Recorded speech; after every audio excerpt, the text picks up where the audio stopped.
మరి ఏమాత్రం ఆలస్యం చేయకుండా ఈ సమయాన్ని దైవ సేవకులు కిరణ్ పల్లు గారికి ఇస్తున్నాను. వారు వచ్చి ఈ సమయంలో తీసుకుంటారు, వర్తమానం ఇస్తారు. అందరూ సపర్లు కొట్టి దేవుని గౌరవిందాం. Thanks lord. Hallelujah. Praise the lord. దేవునికే మహిమ కలుగును గాక. చేయెత్తి చెప్దాం అందరం కలిసి, దేవునికే మహిమ కలుగును గాక. ఆమేన్. క్రీస్తునందు నా సాటి దేవుని కుటుంబ ప్రజలైన మీ అందరికీ, అలాగే దేవుని పొలంలో నా తోటి వారైన సేవకులకు సేవకురాళ్ళందరికీ కూడా ప్రభువు పేరట సమాధానం. దేవుడు మీ అందరికీ తోడయుండును గాక. ఆమేన్.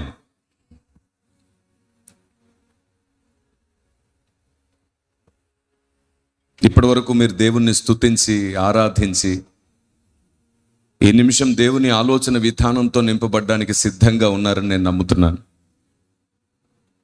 సమయం మనల్ని దాటిపోక మునిపే విశేషమైన సంగతులతో మన ఆలోచన విధానాన్ని దేవుని జ్ఞానంతో నింపుకుందాం. అంతకంటే ముందు నేను మిమ్మల్ని అందరినీ ఒక చిన్న విషయం, ఒక చిన్న రిక్వెస్ట్, దయచేసి మీరు కానీ మీ పిల్లలు కానీ వాక్యం వినేవారికి ఎలాంటి డిస్టర్బెన్స్గా లేకుండా, ఆటంకంగా లేకుండా మీ పిల్లల్ని కంట్రోల్ చేయండి. వారు అటు ఇటు లేచి తిరగడం, వెళ్ళడం ద్వారా కొందరి దృష్టి వారి వైపు మల్లుతుంది. అప్పుడు వారు వాక్యం వినడానికి బదులుగా తమ ఆలోచన అంతా పిల్లల వైపు లేదా అటు ఇటు తిరిగే వారి వైపు ఉంచుతారు. మీరే చెప్పండి, మీ వల్ల కానీ మీ పిల్లల వల్ల కానీ ఎవరైనా వాక్యం వినకుండా ఆటంకపరచబడితే అది దేవునికి సహాయమా, సాతానుకు సహాయమా? కాబట్టి మన వల్ల కానీ మన పిల్లల వల్ల కానీ ఎవరు వాక్యం వినకుండా, దేవుని ఆలోచన గ్రహించకుండా మనం ఆటంకంగా ఉండకుండా ఉండునట్లుగా మీరు జాగ్రత్తలు తీసుకోండి. దేవునికి ఎంత భయపడతామో వాక్యానికి మనం అంత విలువివ్వాలి. అప్పుడు సర్వోన్నతుడైన దేవుడు మనలను మన పిల్లలను తుది వరకు నడిపించగలుగుతాడు. ఆమేన్ చెప్దామా? ఆమేన్. రెండవది, మీకు వాక్యం అర్థమవుతున్న కొలది మౌనంగా దిగులుతో ముఖం పెట్టుకోకుండా, వాక్యం అర్థమవుతున్న కొద్ది సంతోషంగా ఆనందంగా ఆర్భాటిద్దాం. వాక్యం అర్థమైనప్పుడు దేవునికి మహిమ ప్రకటిద్దాం. సాతానుకు భయం కలిగేటట్లు దేవుణ్ణి స్తోత్రం చేద్దాం. ఆమేన్. మీకు తెలుసా, ప్రతి సభలో ప్రారంభంలో నేను ఈ మాట చెప్తున్నాను, మీకు దేవుడు అర్థమవుతున్నాడని సాతానుకు అర్థం కానివ్వండి. అలా అర్థం కావడానికి దేవుడు మీకు అర్థమవుతున్న కొలది మీరు చెయ్యెత్తి మనసారా తగ్గించుకొని దేవునికి స్తోత్రం చేయండి. ఆమేన్. మీరు ఎప్పుడైతే బలంగా దేవుని వాక్యం అర్థమైన వెంటనే స్తోత్రం చేస్తారో, ప్రభువా ఈ మాటలు అర్థం చేసుకునేంత కృప నాకు ఇచ్చావు, ఈ మాట గ్రహించేటట్లు నన్ను బ్రతికించావు, అందుకు నీకే మహిమ అని దేవుణ్ణి మనసారా స్తోత్రం చేయడం మనందరి బాధ్యత. ముఖంలో ఆందోళన, స్తబ్దత, భయం, ఈ తడబాటు ఇదంతా తీసేయండి. మనం దేవుని పిల్లలం. దేవుని వాక్యం అర్థమవుతున్న కొలది దేవునిలో ఆనందించాలి, దేవునిలో సంతోషించాలి. ఈ అలవాటు మనకున్నప్పుడు గుర్తుంచుకోండి, సాతాను మన మీద అధికారం చేయడానికి భయపడతాడు. ఎందుకంటే ఎవరికి దేవుని జ్ఞానం అర్థమవుతుందో, ఎవరికి సత్యం అర్థమవుతుందో వారిపైన సాతాను అధికారం చేయలేడు. హాల్ ఎఫెక్ట్ లాంటివి ఉంటే తీసేయండి ప్లీజ్. ట్రిబుల్ తగ్గించుకోండి. హాల్ ఎఫెక్ట్ లాంటివి ఏమైనా ఉంటే తీసేయండి. Praise the lord. ఒకసారి చేతి చెప్దామా? దేవునికి మహిమ కలుగును గాక. స్తుతించిన ప్రతిసారి ఇలా చెయ్యెత్తి స్తోత్రం చేయండి. ఎందుకంటే మనసారా సంఘం స్తుతిస్తుంటే నిజంగానే సాతాను భయపడే అవకాశం ఉంది. మీరు చెప్పండి, యెరికో కోట కూలింది దేని వలన? దేవుడు చెప్పినట్లుగా మానక నియమం చొప్పున స్తుతించడం వలన. కాబట్టి ఇప్పుడు కూడా మనం స్తుతి చేయడం మానకుండా చేద్దాం. మీకు తెలుసా, స్తుతించడం అంటే అది డినామినేషన్కి సంబంధించింది కాదు. స్తుతించడం అంటే అది మినిస్ట్రీకి, సిద్ధాంతాలకు సంబంధించింది కాదు. స్తుతి విశ్వాసానికి, భక్తికి సంబంధించింది. మీకు చెప్పనా, మానకుండా స్తుతించే మనసు మీదైతే అపవాది మిమ్మల్ని మోసం చేయకుండానట్లుగా ఆత్మదేవుడు మీ హృదయం చుట్టూ కోట వేస్తాడు. స్తుతించకుండా చంచల హృదయం ఎప్పుడైతే మనకు ఉంటుందో, లేదా స్తుతించడానికి సిగ్గుపడే హృదయం మనకి ఏదైతే ఉంటుందో, దాని వలన సాతాను మనల్ని తప్పకుండా తప్పుదారిలోకి నడిపిస్తాడు. ఈరోజు మనం నేర్చుకోబోయే సందేశానికి ముందు మిమ్మల్ని పురికొల్పుతున్నాను స్తుతించడానికి. మళ్ళీ చెప్తున్నాను, స్తుతించడం సిద్ధాంతం కాదు. స్తుతించడం మినిస్ట్రీలకు సంబంధించింది కాదు. స్తుతి విశ్వాసానికి భక్తికి సంబంధించింది. స్తుతి విశ్వాసానికి భక్తికి సంబంధించింది. దేవుడు అర్థమవుతున్న కొలది మనసారా సిగ్గుపడకుండా మొహమాటం లేకుండా స్తోత్రం చేయండి. దానిలో ఒక లాభం ఉంది. మొదటి లాభం ట్రిపుల్ తగ్గించుకున్నాను. మొదటి లాభం మనకు దేవుడు అర్థమవుతున్నాడని సాతానుకు అర్థమవుతుంది. రెండవ లాభం, మన చుట్టూ ఎవరైతే సిగ్గుపడుతూ మొహమాట పడుతూ స్తుతి చేయరో మిమ్మల్ని చూసి వారు కూడా స్తుతి చేస్తూ ఉంటారు. మీ స్తుతి మరొకరికి స్తుతి నేర్పించును గాక. ఇది వస్తుంది, ఇది లేదు. ఈ చివరి రోజుల్లో పరిశుద్ధాత్మ దేవుడు మనల్ని సత్యము నుండి సర్వసత్యంలోనికి నడిపించాలనుకుంటున్నాడు. సత్యం అంటే ఏమిటి, సర్వసత్యం అంటే ఏమిటి, వీటిని గూర్చిన అవగాహన మనకు ఉండాలి. మీకు తెలుసా, ఈ చివరి రోజుల్లో సాతాను సంఘానికి దేవుని జ్ఞానము, దేవుని ఆలోచన తెలియకుండా, దేవుని ఉద్దేశాలు సంఘానికి అందకుండా, దేవుడు ఎవరెవరినైతే వెలిగించాడో, ఎవరినైతే ఆయన స్వరంగా వాడుకుంటున్నాడో, ఎవరినైతే అభిషేకించి వాడుకుంటున్నాడో వారందరినీ మొదటి నుండి వాడు చంపుతూనే వస్తున్నాడు. మీకు తెలుసా, భూమి మీద వాడు చేసిన మొట్టమొదటి హత్య ఎవరిది? భూమి పైన వాడు చేసిన మొట్టమొదటి హత్య ఎవరిది? మొదటి హత్య హేబేలుది. అవును, మీకు తెలుసా, హేబేలు ఒకవేళ బ్రతికుండుంటే ఏం జరిగి ఉండేది? హేబేలు ఒకవేళ బ్రతికి ఉండుంటే హేబేలు ద్వారా అనేకులు దేవుని జ్ఞానం నేర్చుకునేవారు. హేబేలు ద్వారా విశ్వాసం నేర్పించబడేది. హేబేలు ద్వారా విధేయత నేర్పించబడేది. హేబేలు ద్వారా దేవుని జ్ఞానం ఇంకా ప్రకటింపబడేది. నిజంగా ఒకవేళ హేబేలు ఉంటే తన భక్తి అనేకులకు నేర్పించేవాడు. హేబేలు యొక్క రక్తము క్రీస్తు రక్తమును అనే పోలికను ప్రస్తావించబడి ఉంది. మీరు ఒకసారి గమనించండి, హేబేలు రక్తం ఎలాగైతే మొరపెడుతుందో క్రీస్తు రక్తము కూడా మన కొరకు మొరపెడుతుందంట. హేబేలు నీతిమంతుడు అని ప్రకటింపబడింది. అతని నీతి క్రియల వలన కాదు, విశ్వాసము వలన కలిగినది. అవును, హేబేలును గూర్చి మనకు చాలా తక్కువ ఇన్ఫర్మేషన్ బైబిల్లో ఉంది, కానీ హేబేలు హృదయమును గూర్చి, హేబేలు ఆలోచన విధానమును గూర్చి, హేబేలును గూర్చి భక్తి ఏదైతే ఉందో అది పరిశుద్ధాత్మ దేవుడు చాలా స్పష్టంగా చెప్పకనే చెబుతూ చాలా విషయాలు బయలుపరిచాడు. ఈ బయలుపరచబడ్డ సంగతులు ఎవరికి తెలుస్తాయి? కీర్తన 25వ కీర్తన 14వ మాట చదువుకుందాం. కీర్తన 25వ కీర్తన 14వ మాట. ఈ మాట గమనించండి ఒకసారి. యెహోవా మర్మము ఆయన యందు భయభక్తులు గల వారికి తెలిసి ఉన్నది. యెహోవా మర్మము ఆయన యందు భయభక్తులు గల వారికి తెలిసి ఉన్నది. ఈ మాట విన్నారా?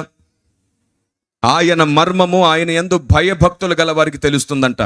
ఈ భయము భక్తి అంటే ఏమిటో ఈరోజు ఒక కొత్త నిర్వచనం ఇస్తాను మీకు. సహజంగా మనం అందరం దేవుడు చూస్తున్నాడనే భయంతో మన క్రియలు, మన మాట, మన చూపు, మన ప్రవర్తన వీటి యందు మనం జాగ్రత్త పడుతున్నాం. కాలంతో పాటు మనల్ని మనం మార్చుకుంటున్నాం.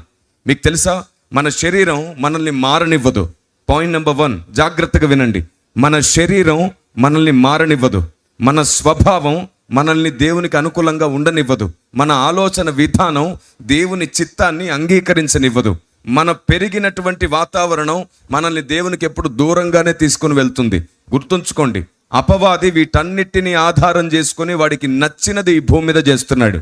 మన శరీరం, మన ఆలోచన విధానం, మన చుట్టూ మనం పెరిగినటువంటి వాతావరణం. ఈ శరీరంలో ఏముంది? స్వభావ పాపం ఉంది. ప్రతి భక్తిని, ప్రతి భక్తుని అది రూల్ చేస్తుంది. మన ఆలోచన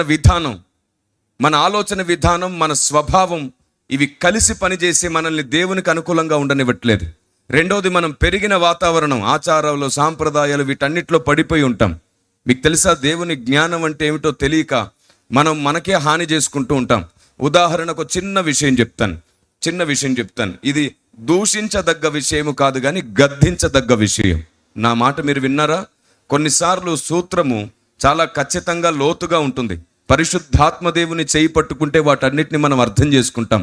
మళ్ళీ చెప్తున్నాను, ఇప్పుడు నేను చేస్తుంది దూషణ కాదు, నేను చేస్తుంది గద్దించే విషయం. ఎందుకంటే ఇది ఒకరి పేరెత్తడానికో లేదా ఒకరిని అవమానించడానికో కాదు, ఒక నియమం చెప్పడానికి. ఆచారము, సాంప్రదాయము ఎన్ని నష్టాలను కూడా చేస్తుందో జ్ఞానంగా లేకపోతే అనే విషయాన్ని చెప్తున్నాను. మళ్ళీ చెప్తున్నాను, జ్ఞానంగా లేకపోతే మంచి సాంప్రదాయాలు కూడా నష్టాన్ని తెచ్చిపెడతాయి. విన్నారా నేనేమన్నాను? సరే, ఓ పని చేద్దాం. మీకు అర్థమవుతుందని నాకు అర్థం అవ్వడానికి ఓ చిన్న సంకేతం పెట్టుకుందాం. ఎందుకంటే మీ ముఖాలు ఏం చెప్పినా సరే అలా ఉన్నాయి. అలా ఉండకండి, అలా ఉండకండి. ఆ కుండ మోకాలు బండ మోకాలు మంచివి కాదు. మనం ఏం చేయాలంటే వాక్యంతో పాటు కదిలే మోకాలు, కదిలే మనుషులం అవ్వాలి. Praise the lord. వాక్యం అర్థమవుతున్నప్పుడు ముఖంలో ఆనందం ఉండాలి. అలవాటు చేసుకోండి. మళ్ళీ మళ్ళీ చెప్తున్నాను, మీరు శ్రద్ధగా వింటున్నారన్నది నిరూపించడానికి మౌనంగా అలా దిగులుగా పెడితే సరిపోదు. మీరు శ్రద్ధగా వింటున్నారనేది నిజమైతే వాక్యంతో పాటు మీ మనస్సు కూడా ఆనందమయం అవుతుంది. ఆమేన్. సరే, నేను ఇప్పుడు ఒక మాట అంటాను, వినండి. దేవుడు మిమ్మల్ని, మీ పిల్లల్ని తన సన్నిధిలో తన ముఖకాంతిని చూసేటట్లు సిద్ధపరచుగాక. చూసారా కొన్ని ముఖాలు? ఆమేన్. నేను పలికింది చాలా పెద్ద మాట, గొప్ప మాట. ఈ భూమి మీద అన్నిటికంటే గొప్ప ఆశీర్వాదం ఏమిటది? దేవుడు తన ముఖకాంతిని మీరు, మీ పిల్లలు చూసేటట్లు సిద్ధపరచాలి అన్నాను. సంతోషించదగ్గ విషయమా కాదా? మరి అది ముఖంలో కనబడాలా లేదా? ఆమేన్ అంట. నేను మళ్ళీ చెప్తున్నాను, వాక్యంతో కలిసి ఆనందించడం నేర్చుకోండి. మీ బాధల్లో కూడా మీరు ఆనందించడం నేర్చుకుంటారు. ఈ అలవాటు మీకు కలగాలి. ఆమేన్. మన స్వభావము మనల్ని చాలాసార్లు అవకాశాలు పోగొట్టుకునేటట్లు చేస్తుంది. ఎందుకు తెలుసా? మన స్వభావం, మన పద్ధతి మన ముఖంలో కనబడుతుంది కొన్నిసార్లు. ఉదాహరణకి ఒక ఆయన ఉద్యోగం కోసం ఇంటర్వ్యూకి హాజరయ్యాడంట. అక్కడికి వెళ్తే వాడు ఎప్పుడు అలాగే ఉంటున్నాడంట.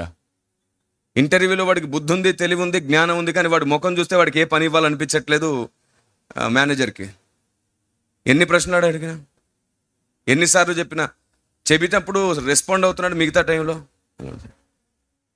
ఈయన భయపడిపోయి వీడి ముఖం, వీడి ఫేస్ ప్రజెన్స్ బాగోలేదు, ఏమో వీడిని రిసెప్షన్లో పెట్టాలి, వచ్చిన వాళ్ళందరికీ వీడి ముఖం చూసేసి వచ్చే ప్రాజెక్ట్స్ కానీ లేదంటే వచ్చే మనుషులు కానీ డిస్టర్బ్ అవుతారేమో అని అనుకొని వీడి ఫేస్ని బట్టి వీడికి ఉద్యోగం సరిపోదు, టాలెంట్ ఉంది కానీ స్కిల్స్ లేవు అని చెప్పేసి అతనికి ఆ జాబ్ దొరకలేదు. ఆ రోజు అతను బాధపడుతున్నాడంట, అయ్యో నేను ఎంత పర్ఫెక్ట్గా ఉన్నాను, చదువు, జ్ఞానం, మాట తీరు అంతా బాగుందంటే ఫేస్లో అది.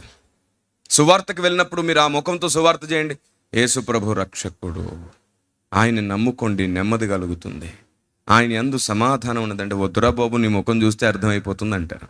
వద్దొద్దు, కొంచెం తేరుకోండి. ఒక్కసారి చెబితేనే కదలాలి. Praise the lord. మనిషికో మాట మీకు తెలుసా? అయితే నేను ఇక మళ్ళీ ఇంకోసారి చెప్పను. వాక్యంతో పాటు ఆనందిద్దాం, వాక్యంతో పాటు సంతోషిద్దాం. శ్రమలు మరిచి భూమి మీద బ్రతికేటట్లు దేవుడే చేస్తాడు. Praise the lord. సరే, ఏం చెప్పాలనుకున్నాను? ఇదేమి నేను మీలాగైపోయాను? ఏం చెప్పాలనుకున్నాను?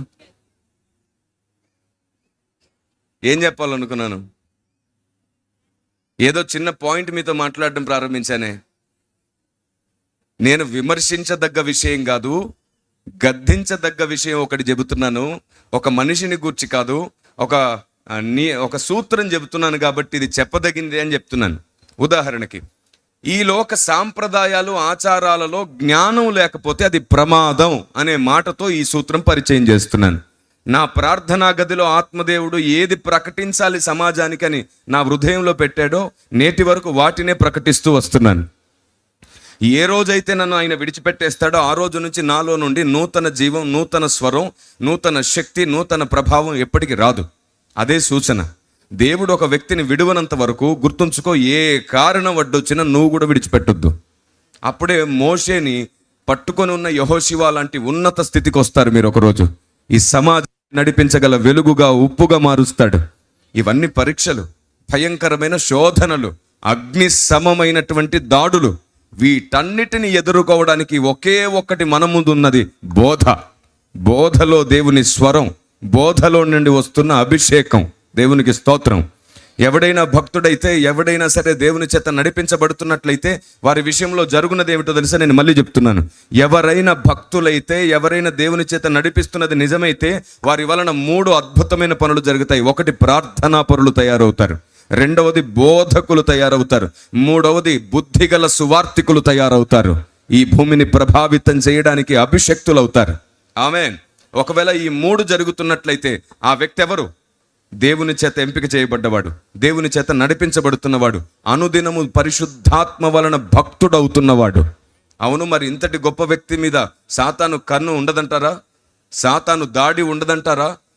సామాన్యమైన విశ్వాసి మీదే వాడు అనేక వందల దాడులు చేస్తే, ఇక విశ్వాసులనే బలవంతులు చేసేవాడి మీద సాతాను అనుదినము కాదు ప్రతి క్షణము దాడి చేస్తాడు.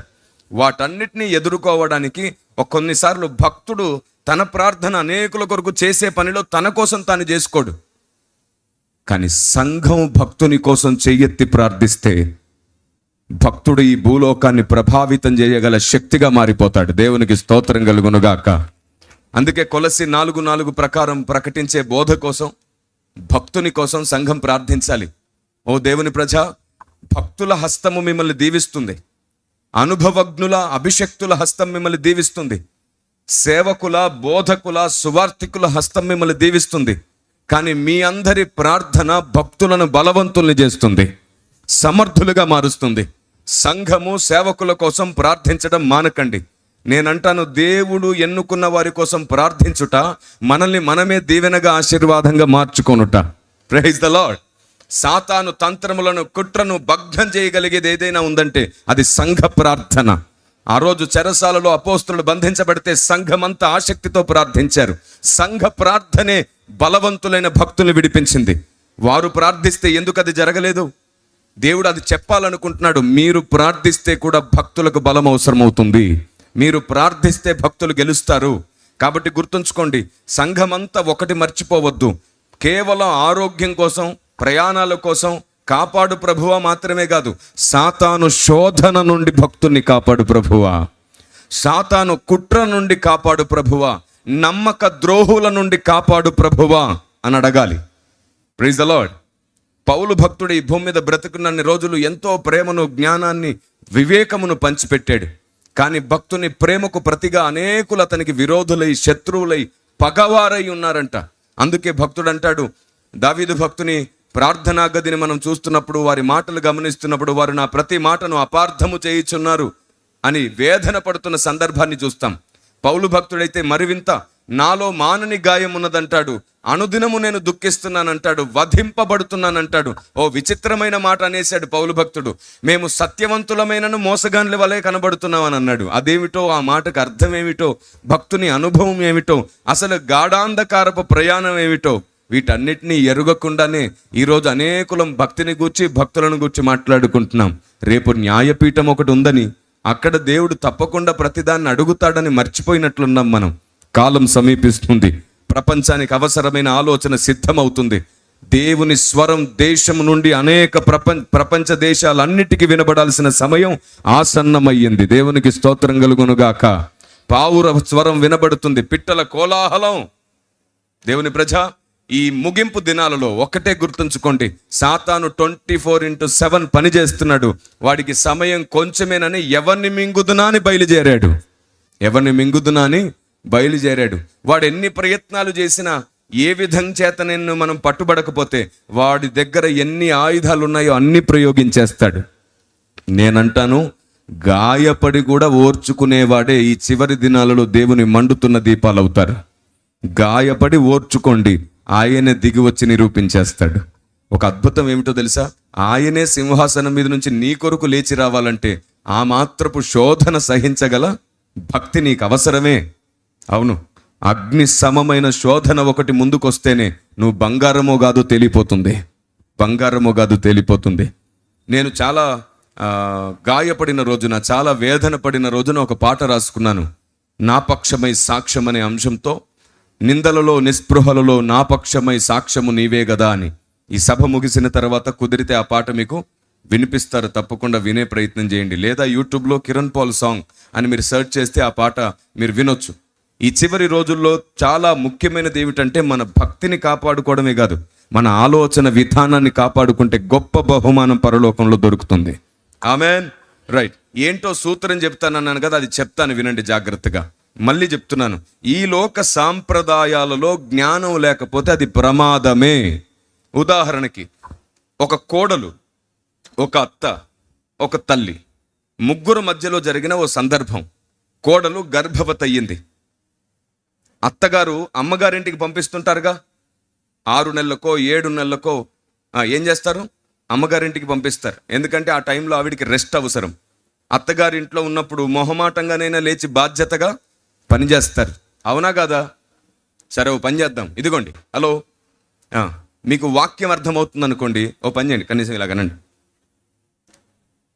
అవునైతే ఇలా కనండి, కాదైతే ఏమడిగినా అలా ఉండకండ్రా నాయనా. మీకు అర్థమవుతుందని మాకు అర్థమవుతుంటే ఇంకా ఎక్కువ సంగతులు చెబుతాం. అలా కాదని మీరు శ్రద్ధగా వింటున్నారు నిజమే, కానీ మీకు అర్థమవుతుందో లేదో తెలియకపోతే ఉపమానాలు, వివరణ ఎక్కువైపోతూ ఉంటుంది. కానీ మీకు అర్థమైపోయింది అనిపిస్తే ఇంకో పాయింట్లోకి వెళ్ళిపోవచ్చు. అలా పాయింట్ టు పాయింట్ సమయం వృధా చేయకుండా విస్తారమైన సంగతులు నేర్చుకోవాలి మనం. Praise the lord. సంఘానికి థియాలజీ ఎంత అవసరమో స్పిరిచువాలిటీ కూడా అంతే అవసరమని చాలాసార్లు చెబుతుంటాను. అవును, మనకు థియాలజీ కావాలి, స్పిరిచువాలిటీ కావాలి, మనకు ప్రపంచంలో ఉన్నటువంటి చరిత్ర మొత్తం కూడా తెలిసి ఉండాలి, వాటన్నిటి కోసం అవగాహన కావాలి. కేవలం ఆశీర్వాదాలు, దీవెనలు, హెచ్చరికలు, బుద్ధి మాటలు కాదు, అవి కూడా అవసరమే. అవి ఆయా సందర్భాలలో ముఖ్యంగా అవసరం, కానీ అనుదినం అది మాత్రమే అవసరం లేదు. మీరు చెప్పండి, భోజనంలో కేవలం రైస్ మాత్రమే ఉంటుందా? కూరలు కూడా ఉంటాయి కదా. కాబట్టి బలమైన ఆహారములో అనేక విధములుగా ఆహారం ఉంటుంది. అందులో మనకు హెచ్చరికలు, బుద్ధి మాటలు ఇవన్నీ కూడా అవసరం. మనకు మొదటి నుంచి విన్న సంగతులు జ్ఞాపకం చేయడం కూడా అవసరం. వాటన్నిటితో పాటు ముఖ్యమైన సందేశం కూడా అవసరం.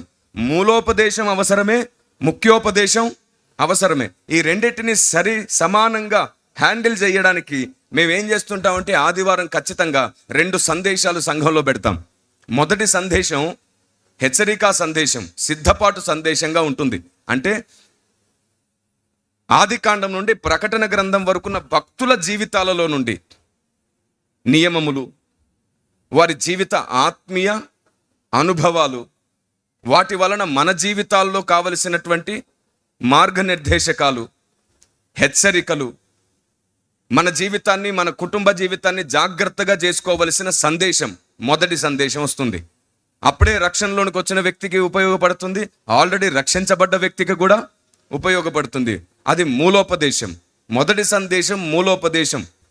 రెండవ సందేశం ఉంటుంది ఆరాధన కంటే ముందు, ప్రభు భోజన సమయం తర్వాత రెండవ సందేశం ఉంటుంది. ఎందుకంటే ఈ నియమం ఏదైతే ఉందో అది ప్రత్యక్ష గుడారం యొక్క నియమాన్ని పోలి ఉంది కాబట్టి.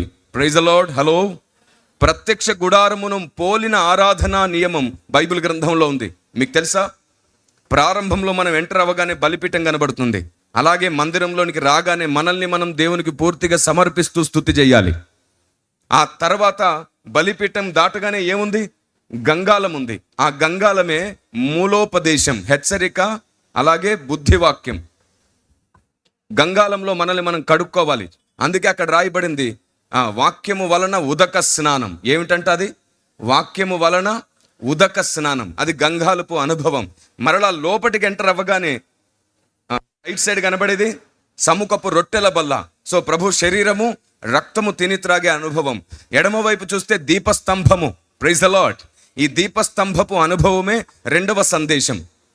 అంటే దేవుని జ్ఞానము, దేవుని మర్మము, దేవుని చట్టము, దేవుని నియమము, సాతాను తంత్రములు, వాటిని అధిగమించగలిగిన వ్యూహము, ఇవన్నీ కూడా దేవుని సంఘములో అచ్చు ఒలివ నూనె రూపంలో పైనుండి వచ్చే జ్ఞానాన్ని పొందుకొని చేసే పని.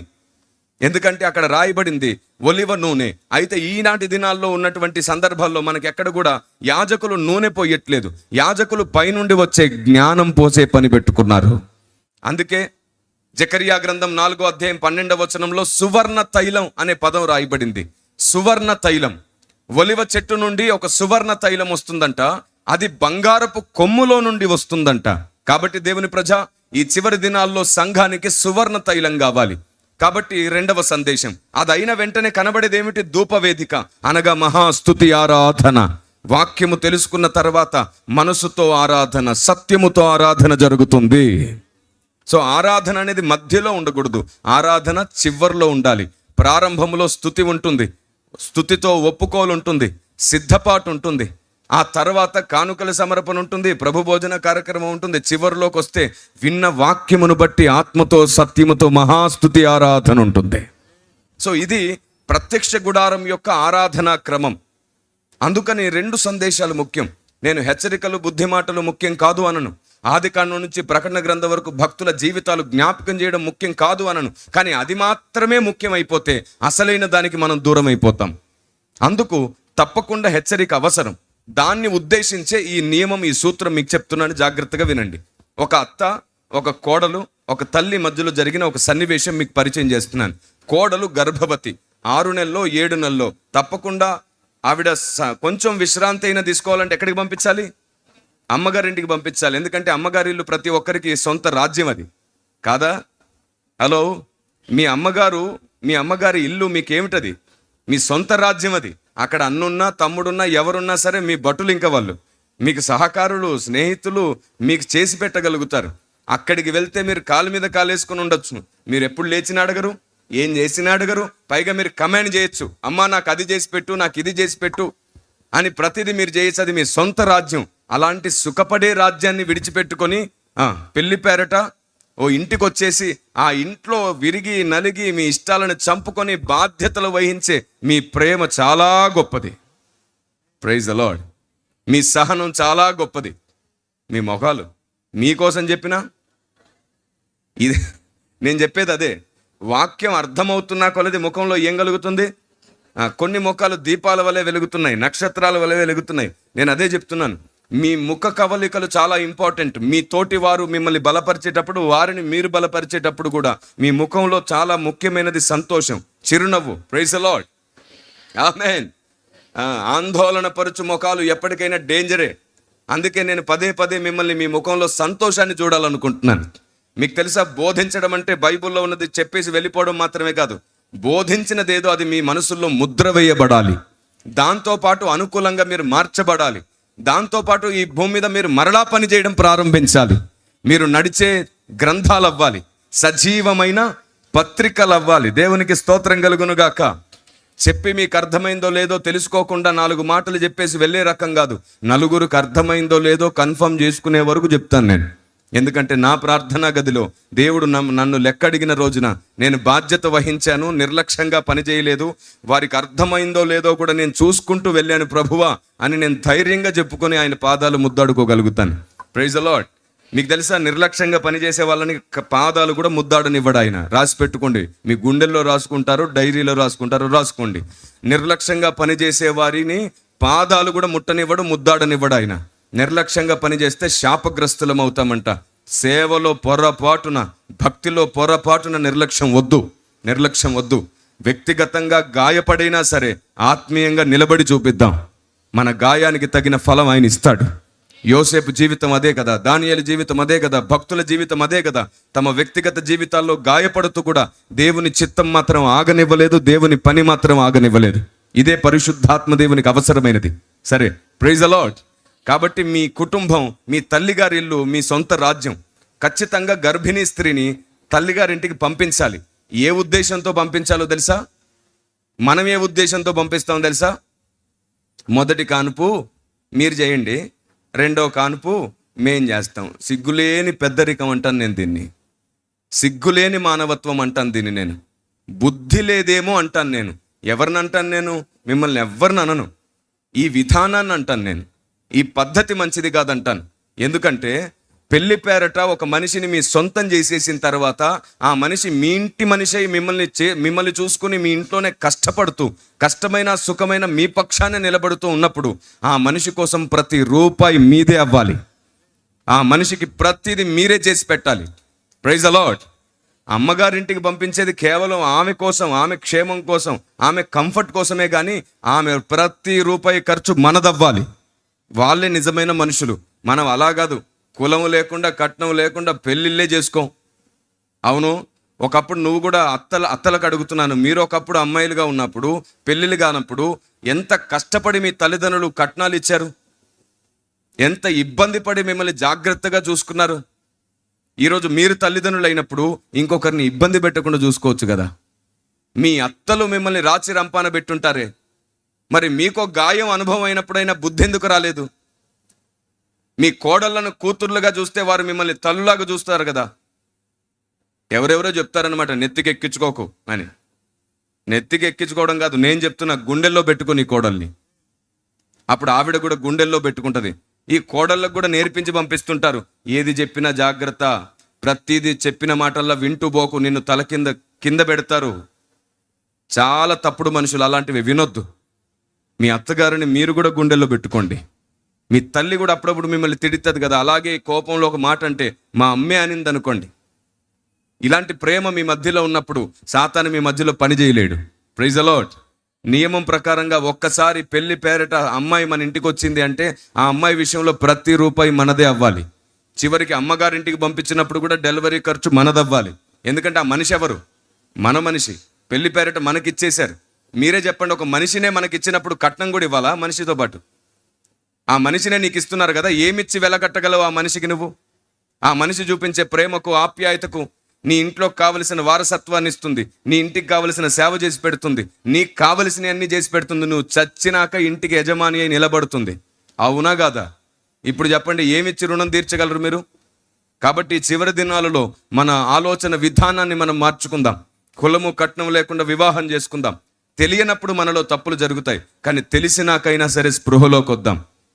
సిరికి దాసుడవైతే దేవునికి కాదు, నువ్వు దేవునికి దాసుడవైతే సిరికి కాదు అనే మాట జ్ఞాపకం చేసుకుందాం. ఇంకో మాట కూడా రాయబడింది బైబిల్లో, కుడి చేత్తో ఇస్తే ఎడమ చేతి తెలియకూడదు. మనం ఏకంగా అందరికీ వినబడేటట్టు మైకుల్లో చదివించేస్తాం, చదవకపోతే అలుగుతాం. 101 రూపాయలు ఇచ్చేను. సిగ్గనిపించట్లా అలా చదివించుకున్నాక? మీరు చదివించుకుంటారో లేదో తెలీదు, సహజంగా సమాజంలో ఉన్న పద్ధతి చెప్తున్నాను. సిగ్గనిపించట్లా? మనం దేవునికి ఇచ్చింది 10 మందిలో చదవకూడదు. వాస్తవానికి ఎవరింత ఇచ్చారని చెప్పి కొందరు నియమించబడి ఉంటారు కదా, పెద్దలో యవనస్తులో రిప్రజెంటేటివ్గా. వాళ్ళు నమ్మకంగా ఉండడం కోసం ఒక డైరీలోనో ఒక బుక్లోనో రాసుకుంటారు ఎవరెంత ఇచ్చారు అని. అది సమాజానికి తెలియక్కర్లేదు. నమ్మకత్వం కోసం నాయకుడికి ఆ నలుగురికి మధ్యలో ఉండాల్సినటువంటి పనది. ఎప్పుడైతే ప్రజలకు నువ్వు ఎంత ఇచ్చావో తెలిస్తే నీ ఫలం ఇక్కడే పోతుందని బైబిల్లో ఉంది కదా. రహస్యమందు చూస్తున్న దేవుడే నీకు ప్రతిఫలం. ఇన్ని తెలిసి కూడా మరలా 10 మంది ముందు చదివించుకుంటున్నావు. ఒకవేళ మీరు చదివించుకునే గుంపు అయితే దయచేసి ఈ రోజు నుంచి మానించుకునే గుంపు అవ్వండి. అది మానేసేయండి, దయచేసి మానేసేయండి. రహస్యమందు చూస్తున్న దేవుడు మీకు ప్రతిఫలం ఇవ్వాలి. ఒక 20 కుర్చీలు చర్చికి ఇస్తే దాని వెనకాల మొత్తం ఇంట్లో అందరి పేర్లు ఉంటాయి. ఫ్యాన్ చర్చిలకు గిఫ్ట్గా ఇస్తే దాని మీద వంశం పేర్లు ఉంటాయి. గోడ గట్టిస్తే దానికి పక్కన శిలాపలకం మీద మొత్తం మన వంశం పేర్లు ఉంటాయి. ఎక్కడి నుంచి వచ్చిందో యానవైతే అర్థం కావట్లేదు. విచిత్రంగా మారిపోతున్నాం మనం. ఆ రోజు ఆయన వ్యాపారం జరుగుతుంటే బల్లని తోసేసాడా, మనమైతే ఏకంగా వేలం పాటలు కూడా జరుగుతుంటే చూస్తుంటాం. పిల్లల్ని వేలం పాటేస్తాం. అరటిగల అందరు తినడానికి వచ్చింది. చాలా విచిత్రం. మనుషులు ప్రవేశపెట్టిన ఈ దుర్మార్గాన్ని ఆపండి. ఆత్మదేవుడు మీ మధ్యలో పనిచేయాలంటే సంస్కరణ చాలా ముఖ్యం. నేను మార్చుకోవలసినవి, మీరు మార్చుకోవలసినవి దేవుడు స్పృహ కలిగించినప్పుడు తప్పకుండా మార్చుకుందాం. ఆమేన్. వాక్యానికి భయపడ్డం అంటారు దీన్ని. సరే, కాబట్టి తప్పకుండా ఏం చేస్తారు? గర్భిణీ స్త్రీని ఆ తల్లిగారింటికి పంపిస్తారు. ఇప్పుడు ఈ తల్లిగారింటికి వెళ్ళడానికి దాదాపుగా 700 కిలోమీటర్లు 800 కిలోమీటర్లు ప్రయాణం ఉందనుకోండి. అంటే దాదాపుగా 2 గంటలు ప్రయాణం చేయాలి. ట్రైన్లో వెళ్ళాలి, బస్సు వెళ్తే కుదరదు. అయితే ఫ్లైట్లో వెళ్ళే అవకాశం కూడా ఒకటి ఉందా లేదా? ఇప్పుడు చెప్పండి, ఒకవేళ 2 రోజులు ట్రైన్లో ప్రయాణం చేస్తే 7 నెలల గర్భిణీ స్త్రీ ఇబ్బంది పడదా? అక్కడ బాత్రూమ్ కానీ, అక్కడ ఆహారం కానీ, మిగతా విషయాలు ఇబ్బంది పడే అవకాశం ఉంది. ఒకప్పటి కాలం మనుషులు అందరూ అన్ని ఓర్చుకున్నారు, కానీ ఇప్పటి కాలంలో ఉన్న మనుషుల శరీరాలు ఓర్చుకునేలా లేదు. ఉందా లేదా? ఇప్పుడు ఖచ్చితంగా ఏ నిర్ణయం తీసుకోవాలి? 2 గంటలు ప్రయాణం చేయడం కంటే 1.5 గంటలో ఫ్లైట్లో వెళ్ళిపోయి సేఫ్గా ఉండడం మంచిది. కానీ అత్తంటుందంట, జస్ట్ చెప్తున్నాను, అత్తంటుందంట తల్లిగారే దగ్గరుండి తీసుకొని పోవాలి. తెలుసా నీకు? ఇది మన పద్ధతి. మరి ప్రయాణంలో ఏమైనా అయిపోతే తల్లిగారు మరలా దగ్గరుండి తీసుకొస్తారా సమాధికి? ఎంత బుద్ధి లేని అత్త ఆలోచన, ఎంత బుద్ధి! మన పద్ధతి, మన సాంప్రదాయం, తల్లిగారు దగ్గరుండి తీసుకొని వెళ్ళాలి. అప్పుడు ఇద్దరికి ఫ్లైట్ టికెట్స్ డబ్బుల కోసం ఆలోచించి చాలా మంది సమస్య పెరిగినాక అప్పులు చేసి మరి హాస్పిటల్కి వెళ్తున్నారు. 10,000 కోసం చూసి ₹1,00,000 ఖర్చు పెట్టుకుంటున్నారు. ఇప్పుడు చెప్పండి, ఈ పద్ధతుల మధ్యలో జ్ఞానం లేకపోతే నువ్వు ఏమైపోతావు? ప్రమాదంలో పడతావు. అవునా కాదా? ఇలాంటివి బోల్డ్ అని ఉన్నాయి. 1, 2 వీటన్నిటిని మనం సరిగ్గా ఆలోచించుకొని మార్చుకోవాలి. ఇప్పుడు చెప్పండి, దేవుని వాక్యం మనకు వివేకమును జ్ఞానం ఇస్తున్నప్పుడు నిర్ణయం కూడా ఖచ్చితంగా ఉంటుంది. దేవుని ప్రజ, మనలో ఇప్పటికీ చాలా మంది ఆత్మదేవునికి నచ్చింది వినకపోవడానికి, ఆయన చెప్పింది మనం తెలుసుకోలేకపోవడానికి కారణం ఎన్నో పద్ధతులు సాంప్రదాయాల మధ్యలో ఆగిపోయి సరి అయిన నిర్ణయాలు తీసుకోకపోవడమే. మన ఆలోచన విధానం సరిగ్గా లేకపోతే, డస్ట్బిన్ మైండ్ సెట్ మనదైతే దేవుడు దాంట్లో నూనె పొయ్యడు, దేవుడు దాంట్లో తన హస్తం ఉంచడు. మీరు చెప్పండి, చెత్త ఉన్న చోట మీ చేతులు పెట్టి పనిచేస్తారా మీరు? మురికి గుంటలో మీకు నచ్చింది ఏమైనా పెడతారా మీరు? కుండలో బురద ఉంటే పాలు పోసుకొని తాగుతారా మీరు? మరి మన ఆలోచన విధానంలో అజ్ఞానం ఉంటే, తెలివి తక్కువతనం ఉంటే, దేవుడు తన ఆలోచన నీకు ఎలా బోధిస్తాడు? తన ఉద్దేశం ఎలా చెబుతాడు? ఆయనకు నచ్చింది నీ ద్వారా ఎలా చేయించుకుంటాడు? కాబట్టి మనకు దేవుని జ్ఞానం కావాలి, మనకు దేవుని వివేకం కావాలి. మనం వాక్యానికి భయపడితే, దేవునికి భయపడితే అది మనల్ని ఏలుతుంది. వాక్యం మనల్ని ఏలుతుంది, దేవుని ఆలోచన మనల్ని ఏలుతుంది. దేవుని ప్రజ, దయచేసి దేవుని చిత్తానికి తల వంచడానికి ఇష్టపడండి. అందుకు మీ ఇష్టాలను సమాధి చేయడానికి ఇష్టపడండి. ఎవరైతే మీ ఇష్టాలను సమాధి చేయడానికి ఇష్టపడతారో, దేవుని ఇష్టం మీలో నెరవేరడం ప్రారంభమవుతుంది. గట్టిగా చెప్తారు ఒకసారి. నేను మళ్ళీ చెప్తున్నాను, స్తుతించేటప్పుడు సిగ్గుపడకండి. ఆయన్ని స్తుతించడానికి సిగ్గెందుకు? కొందరు ఏం చేస్తున్నారు తెలుసా? ఆమేనని ఎవరైతట్లేదా అందించేస్తున్నారు. అలా చేయకండి. ఎవరి కోసమో స్తుతించట్లేదు. నీ దేవుడు నిన్ను చూచునుగాక, నీ దేవుడు నీ చెయ్యెత్తినప్పుడు ఆయన గమనించునుగాక. తగ్గించుకొని చెయ్యెత్తుతున్నాం, నీకే మహిమ ప్రభువా అని. హల్లెలూయా అనగా ఇష్టం లేకదనుకుంటే ఆమేన్ అనండి చాలు. కొందరు హల్లెలూయా అనరు, ఆమేన్ అనండి. కొందరు ఆమెను కూడా అనరు, నేర్చుకుని ఆమెను అనండి. కొందరు ఏది అనరు, అనడానికి ఇష్టపడండి ముందు. Praise the lord. నేను చెప్తున్నాను, మీలో స్తుతించడానికి సిగ్గు చచ్చిపోయిన రోజున, స్తుతించడానికి సిగ్గు చచ్చిపోవాలి. మనకి ఎక్కడ సిగ్గు ఉంటుంది తెలుసా? మన ఇంటి పక్క ఆవిడితో గొడవ పట్టుకోవడానికి సిగ్గుండదు. ఇదే గ్రౌండ్లో ఇంకొకరి మీద అరవడానికి సిగ్గుండదు. భోజనాల దగ్గరకు వెళ్ళిన తర్వాత అక్కడ ఏదో తగ్గిందని గొడవ పడడానికి సిగ్గుండదు. చిన్న చిన్న వాటికి పెద్దగా ఇబ్బంది పడి గొడవ పడడానికి సిగ్గుండదు. బూతులాడడానికి సిగ్గుండదు, పిచ్చి పనులు చేయడానికి సిగ్గుండదు. స్తుతించడానికి కానీ సిగ్గు వచ్చేస్తుంది. వద్దు. ఆత్మదేవుడు మిమ్మల్ని తన చిత్తానుసారమైన జ్ఞానంతో నింపాలనుకుంటున్నాడు. మళ్ళీ మళ్ళీ మళ్ళీ చెప్తున్నాను, స్తుతించండి, మనసారా స్తుతించండి. ప్రార్థనా గదిలో కూడా మానకుండా స్తుతించండి. నన్ను ఈ మధ్య చాలా మంది అడుగుతున్నారు, అన్న ప్రార్థించాలని ఆశ ఎక్కువగా ఉంది, కానీ ప్రార్థించలేకపోతున్నాం. 10 నిమిషాలు ప్రార్థించగానే నిద్ర వచ్చేస్తుంది.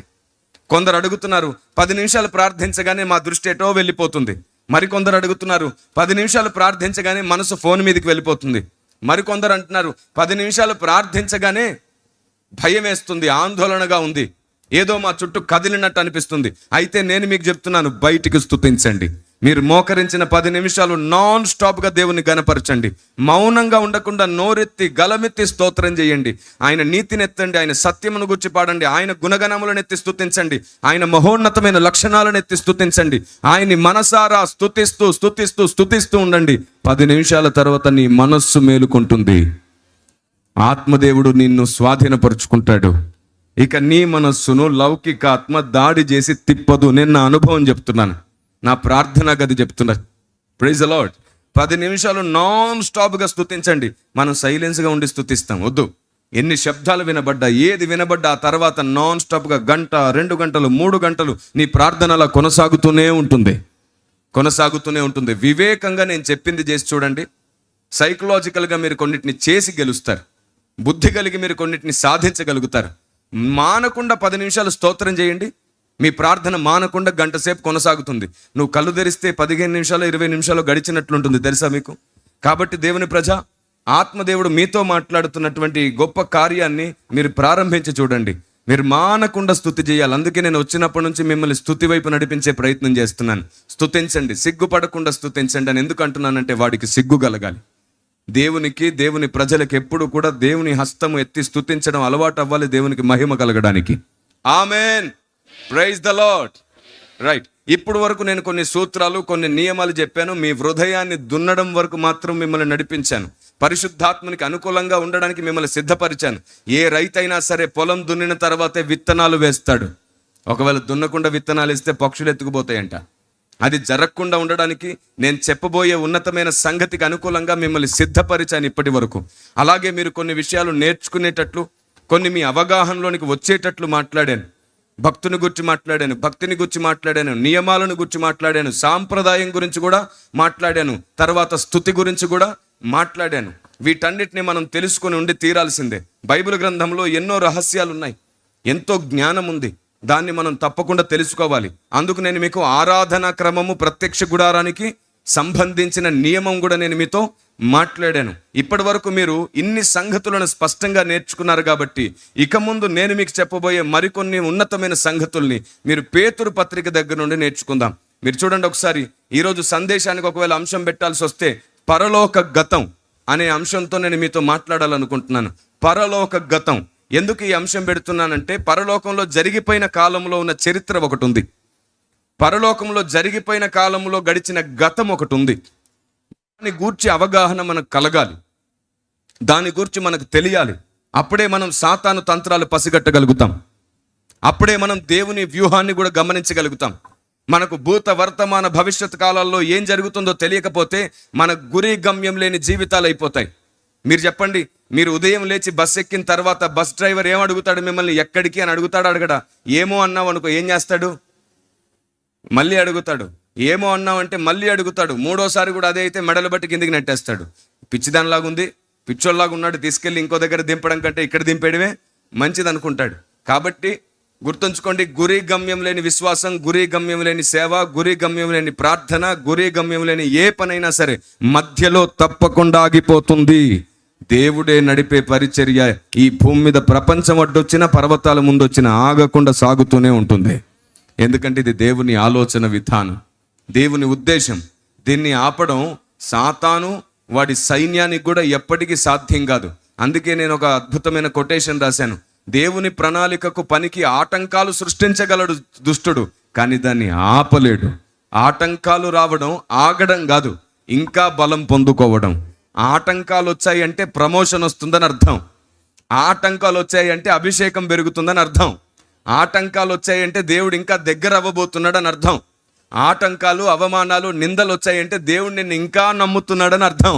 ఎందుకంటే నువ్వు ఆయన ఎంత నమ్మావో, ఆయన యందు నువ్వు ఎంత స్థిరమయ్యావో, నీ వేర్లు ఎంత వేళ్ళునుకొని పోయాయో చూడ్డానికి కొన్ని గాలులు మీ మీదకి వస్తాయి. ఏ వేర్లైతే భూమి లోపటికి ఉంటాయో ఆ చెట్టు కదలదు, ఏ వేర్లైతే పైన ఉంటాయో ఆ చెట్లు కొట్టుకుపోతాయి, పడిపోతాయి. ప్రైజ్ ద లార్డ్, ఆమేన్. ధైర్యంగా ఉండండి. మన కోసం ఏమీ చేయట్లేదు, ఆయన కోసమే సమస్తం చేస్తున్నాం. కాబట్టి ధైర్యాన్ని విడిచిపెట్టొద్దు. దేవునికి స్తోత్రం కలుగును గాక. Praise the lord. చూడండి, పేతురు పత్రికలో ఓ మాట రాయబడింది. దీన్ని చదువుకుంటూ మరికొన్ని సంగతులను ధ్యానిస్తూ ఈ పరలోక గతం ఏం జరిగిందో నేను మీతో పంచుకుంటాను. పేతురు పత్రిక 2వ పత్రిక 1వ అధ్యాయము 19వ వచనం నుండి కొన్ని సంగతులు చదువుకుందాం. మరియు ఇంతకంటే స్థిరమైన ప్రవచన వాక్యము మనకున్నది. తెల్లవారి వేకువ చుక్క మీ హృదయములలో ఉంచు వరకు ఆ వాక్యము చీకటి గల చోటున వెలిగిచ్చు దీపమైనట్టున్నది. ఏమిటంట? ఆ వాక్యము చీకటి గల చోట్ల వెలిగిచ్చు దీపమై ఉన్నది. దాని యందు మీరు లక్ష్యముంచిన ఎడల మీకు మేలు. అవును, వెలుగయ్యున్న వాక్యం మీద మనసు పెడితే మీకు మేలు, మీకు మేలు. దేవునికి స్తోత్రం కలుగునుగాక. అవును, వెలుగును చీకటని, చీకటిని వెలుగని చెప్పువారు కలరు. వీరికి శ్రమ. ఎందుకంటే తీపిని చేదని, చేదును తీపని కూడా చెప్పువారు కలరు. వీరిరువురికి శ్రమ. వెలుగును చీకటని ఎందుకంటావు? నీ కళ్ళు మూసుకుంటే వెలుగు చీకటిలాగా అనిపించి ఉండొచ్చు, లేదా సాతాను నీకు పదే పదే చెవిలో చెప్పొచ్చు, ఇది చీకటి, ఈ వెలుగు చీకటే, ఈ వెలుగు చీకటి అని వాడు చెప్పుండొచ్చు. నిజానికి వెలుగు ఎప్పుడు చీకటి అవ్వదు. చీకటే వెలుగు వేషం వేసుకునే అవకాశం ఉంది. దీన్ని సరిగ్గా చూడలేకపోయినా, హ్యాండిల్ చేయలేకపోయినా మన భక్తి జీవితాన్ని మనమే సమాధి చేసుకున్న వాళ్ళం అవుతాం. అవును, అనాది నుండి ఇప్పటి వరకు సాతాను మహా కుట్రధారి. ఎంత భయంకరమైన కుట్రధారియో వాడు.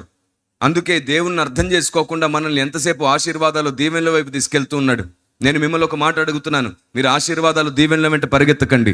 మీరు దేవుని నియమం వెంట పరిగెత్తి చూడండి, ఆశీర్వాదాలు, దీవెనలు మీ వెంట పరిగెత్తుకొస్తాయి. ఆశీర్వాదాల కోసం మందిరాలకు, సభలకు వద్దు. మనమే ఆశీర్వాదంగా మారిపోవడానికి మందిరాలకు, సభలకు వెళ్దాం. రెండవది, అనవసరమైనవి పట్టించుకోవడం మానేసేయండి. సాతాన్ అదే ప్రయత్నం చేస్తుంటాడు, అనవసరమైనవి పట్టించుకునేటట్లు చేస్తాడు. ఉదాహరణకు ఒకటి చెప్తాను. నేను ఎక్కడికి సభకు వెళ్ళినా సరే, వాక్య ప్రేమికులు, నన్ను ప్రేమించి నాతో ఉన్న నా పిల్లలు ఎప్పుడైనా సరే వారు ఒక 10 మంది నాతో పాటే ఉంటారు. సభలకు వెళ్ళినప్పుడు వాళ్ళు నా చుట్టూ ఉంటారు, నాకు కావలసినవి అందిస్తూ ఉంటారు. వాళ్ళు ఎవరు నా బాడీ గార్డులు కాదు, నా జత పని వాళ్ళు. రాబోయే కాలంలో కాబోయే నాయకులు నాకు సహకారులు. Praise the lord. వారు జీతగాళ్ళు కాదు, వారు నా జీవితకాలం మొత్తం నా స్నేహితులు. Praise the lord. వాళ్ళెవ్వరు కూడా బాడీ గార్డులు కాదు. మీరు చూడండి, ఒకసారి గమనించి చూడండి.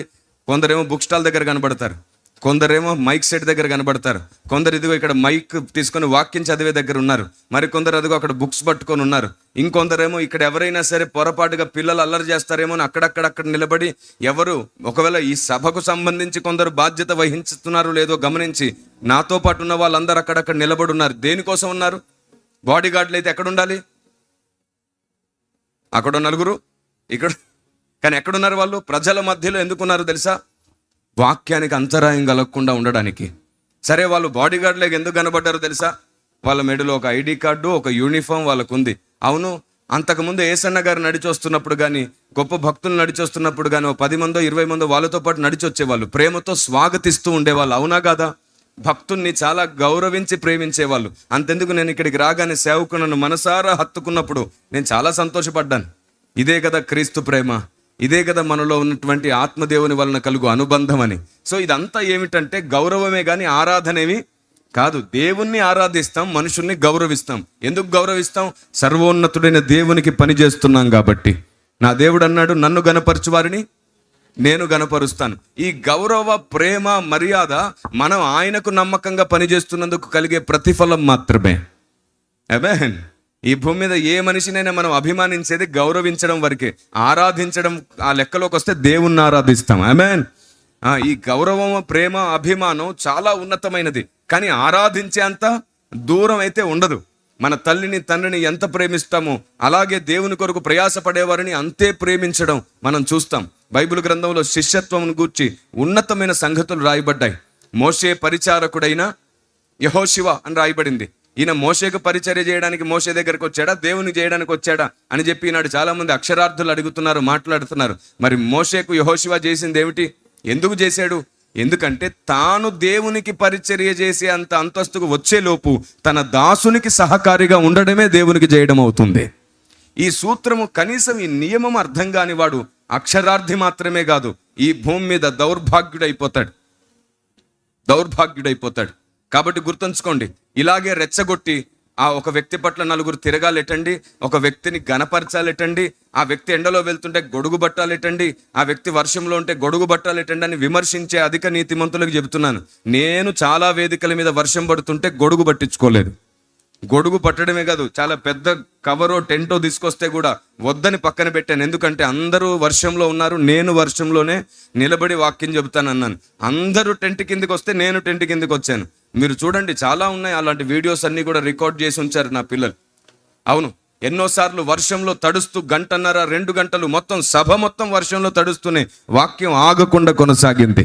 సాతాను ఎంత సిగ్గుపడి ఉంటాడో, ఎన్ని అంతరాయాలు, ఆటంకాలు వచ్చినా వీళ్ళు మాత్రం దేవుణ్ణి నేర్చుకుంటూనే ఉన్నారు అని. కాబట్టి విమర్శించడం ప్రతి బుద్ధిహీనుడు చేస్తాడు, అర్థం చేసుకునేవాడే బుద్ధిమంతుడు అవుతాడు. అనవసరమైన వాటిని అపార్థం చేసుకునేవాడు మూర్ఖుడు. గుర్తుంచుకోండి, అవసరమైనవి నేర్చుకోవడానికి ఈ ఆయుష్కాలం సరిపోవట్లేదు. అందుకు వెలుగును చీకటనొద్దు, చీకటిని వెలుగనొద్దు, తీపిని చేదనొద్దు, చేదును తీపనొద్దు. నీకేదైనా నచ్చకపోతే నీకు తెలియకుండానే ద్వేషం పుడుతుంది, అది సాతానుకు సహాయం అవుతుంది. నేను మళ్ళీ చెప్తున్నాను, నీకు నచ్చడానికి ఏది జరగట్లేదు, దేవునికి నచ్చింది భూమి మీద జరుగుతుందా లేదు మాత్రం చూసుకోవాలి. చివరి ఫలితం అద్భుతంగా ఉంటుంది. కొన్నిసార్లు ప్రాసెస్ నచ్చదు, కానీ ప్రోగ్రెస్ ఎంత గొప్పగా ఉందో చూసుకోవాలి. అందుకే చెప్తున్నాను, అక్షరార్థులు అవ్వకండి, ఆత్మీయులు అవ్వండి, ఆత్మదేవుని స్నేహితులమైపోతాం. చెయ్యెత్తి చెబుతాం ఒకసారి, ఆమెన్, ప్రైజ్ ద లార్డ్. కాబట్టి పేతురు పత్రిక 2వ పత్రిక 1వ అధ్యాయం 19వ వచనంలో ఉన్న మాట ఏమిటంటే, మరియు ఇంతకంటే స్థిరమైన ప్రవచన వాక్యం మనకున్నది, తెల్లవారి వేకువ చుక్క మీ హృదయంలో ఉదయించు వరకు ఆ వాక్యము చీకటి గల చోటున వెలుగిచ్చు దీపమై ఉన్నది, దాని యందు మీరు లక్ష్యముంచిన ఎడల మీకు మేలు. వాక్యమందు ఎందుకు లక్ష్యముంచమని లేఖనం సెలవిస్తుంది అంటే, మన దృష్టి అంతా అద్భుతాల వైపు, ఆశ్చర్యాల వైపు, మొక్కుల వైపు, కోరికల వైపు, ఇటువైపు వెళ్తుంది. ఎందుకంటే మనందరి అవసరతలు పెరుగుతున్నాయి, మనందరి గాయాలు పెరుగుతున్నాయి, మనందరి దుఃఖం పెరుగుతుంది. కాబట్టి మనకు వెంటనే విమోచన కావాలి, విడుదల కావాలి, మనకు కావలసిన కష్టాలు, సమస్యల నుంచి బయటికి రావాలనుకుంటున్నాం. అయితే ఒక సూత్రం చెప్పనా, వాక్య సత్యము నేర్చుకునే మనసు నీదైతే నీ శ్రమల్ని గెలవడానికి ఎప్పుడు దేవుడు నీ వెనుకే ఉంటాడో యుద్ధము యెహోవాదే అవుతుంది. నేను చెప్తున్నా, నా దేవుడు నా పక్షాన యుద్ధం చేయడానికి నేను నా నోరు తెరవను, నేను కేవలం చేతులెత్తుతానంతే. ఆయన నా పక్షమై కార్యం చేయడానికి స్తోత్రం. అదేంటో విచిత్రం, పర్వతం అంట ఉడతతో ఛాలెంజ్ పెట్టుకుందంట. గుర్తుందా పాఠం? ఉడతతో ఛాలెంజ్ పెట్టుకుందంట. నేనంటే పర్వతం అని అసలు బుద్ధి లేదా? నీ స్థాయి ఏంటి, దాని స్థాయి ఏమిటి? పిల్ల కాకుల శబ్దానికి నువ్వు భయపడతావా? లేదు లేదు లేదు.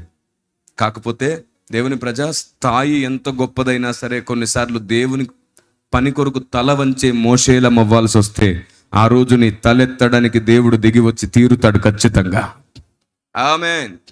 నీ భక్తి అంతస్తు ఎంత ఉన్నతమైనా సరే భయపడవద్దు, కానీ నియమంతో నడిచి చూపించు, అద్భుతం జరుగుతుంది. ఆమేన్. ఇప్పుడు చెప్పండి, మరి ఇన్ని విషయాలు విన్నారే, ఈ చివరి దినాలలో ఇప్పుడు మన భక్తి ఈ నియమాలకు అనుకూలంగా ఉందా, వేరుగా ఉందా? వేరుగా ఉంది. ఓ పెద్ద మాట చెప్పి కొంచెం ముందుకు వెళ్తాను. మీలో ఎంతమంది రోజుకు 2 గంటలు దేవునితో గడుపుతున్నారు? వ్యక్తిగత ప్రార్థన గట్టిగా 1-2 ముగ్గురు ఉంటారేమో ఇంతమందిలో. సంఘానికో 2-3 దొరుకుతున్నారు. రోజుకు 2 గంటలు ప్రార్థన చేయడం చేత కాదు, 10 మందికి సువార్త చేయడం చేత కాదు, రోజు బైబుల్ ధ్యానించడం చేత కాదు, ఎవరైనా కష్టాల్లో ఉంటే ఆదుకోవడం చేత కాదు, ఎప్పుడు ఇంకొకరిని అపార్థం చేసుకోవడం, ఇంకొకరితో గొడవ పడడంతోనే నీ జీవితం కొనసాగిస్తున్నావు. నువ్వు నీతిని గురించి, యథార్థతను గురించి, మంచితనం గురించి మాట్లాడడానికి పనికిరావు. అసలు నీతే తెలియదు, యథార్థత తెలియదు, బుద్ధి జ్ఞానం తెలియదు నీకు. ఎందుకో తెలుసా? నీకు దేవుని సన్నిధిలో మోకరించడం తెలియదు కాబట్టి. ఆత్మీయ నీతి, ఆత్మీయ జ్ఞానం, ఆత్మీయ బుద్ధి మోకాళ్ళ జీవితంతో ప్రారంభమవుతుంది.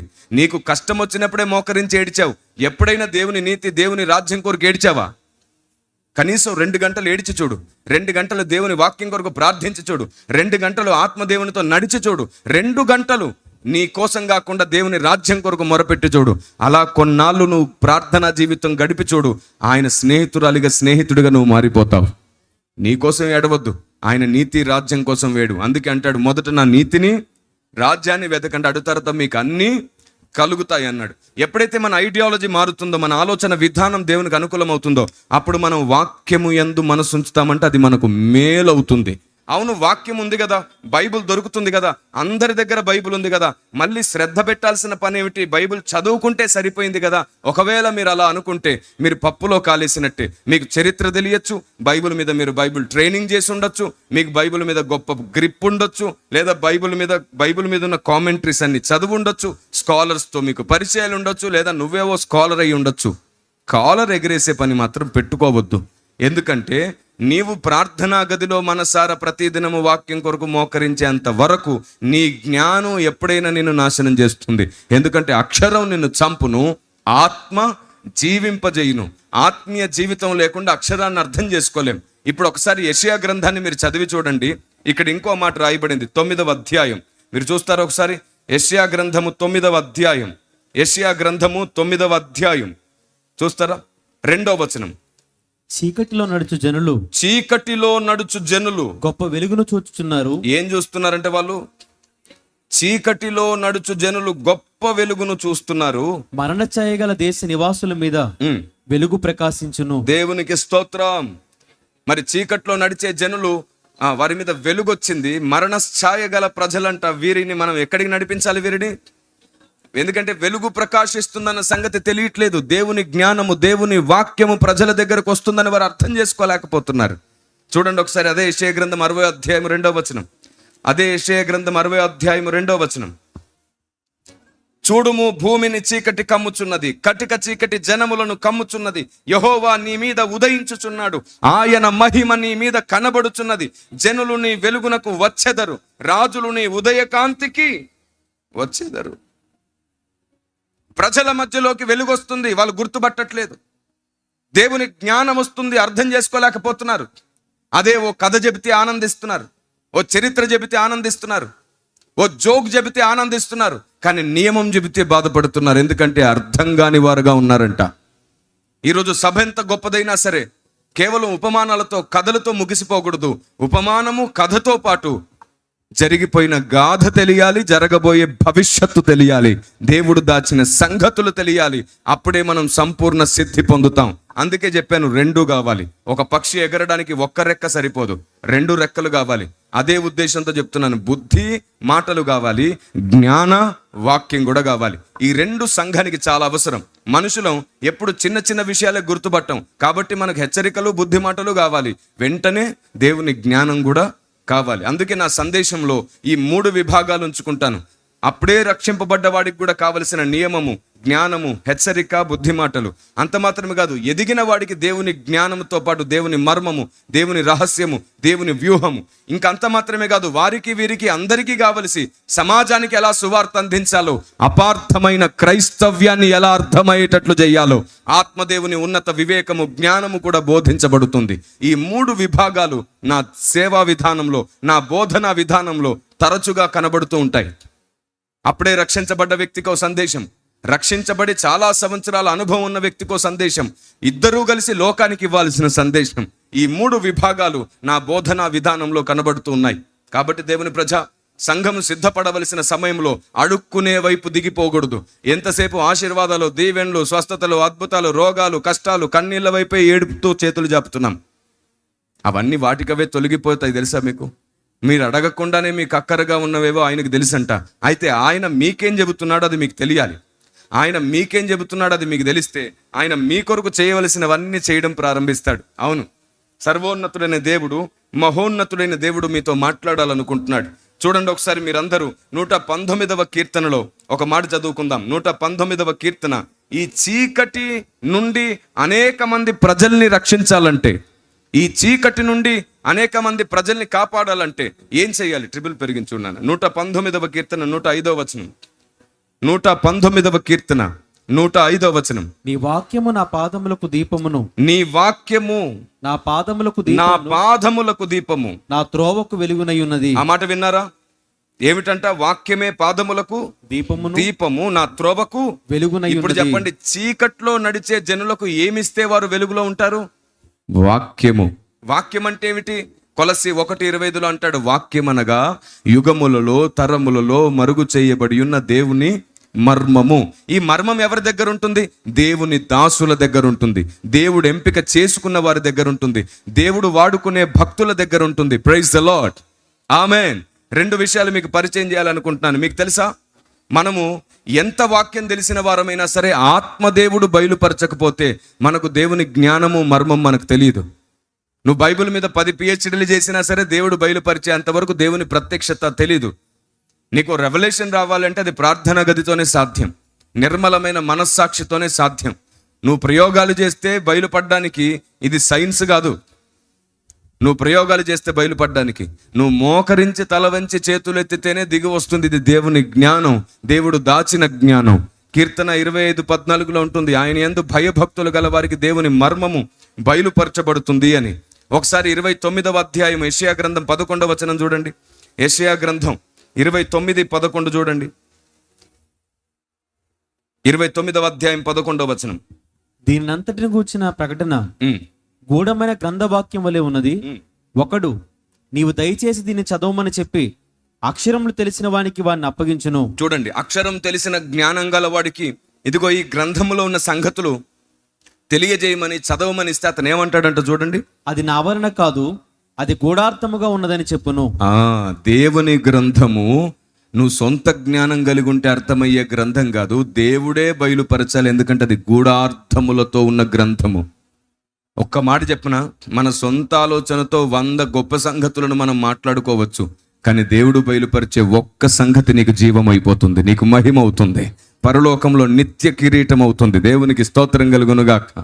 మరి చదివే లేని వ్యక్తికి అప్పగిస్తే అతని సొంత అనుభవం మాత్రం సంఘానికి పరిపూర్ణతనిస్తుందా? లేదు. 12వ వచనం చూడండి.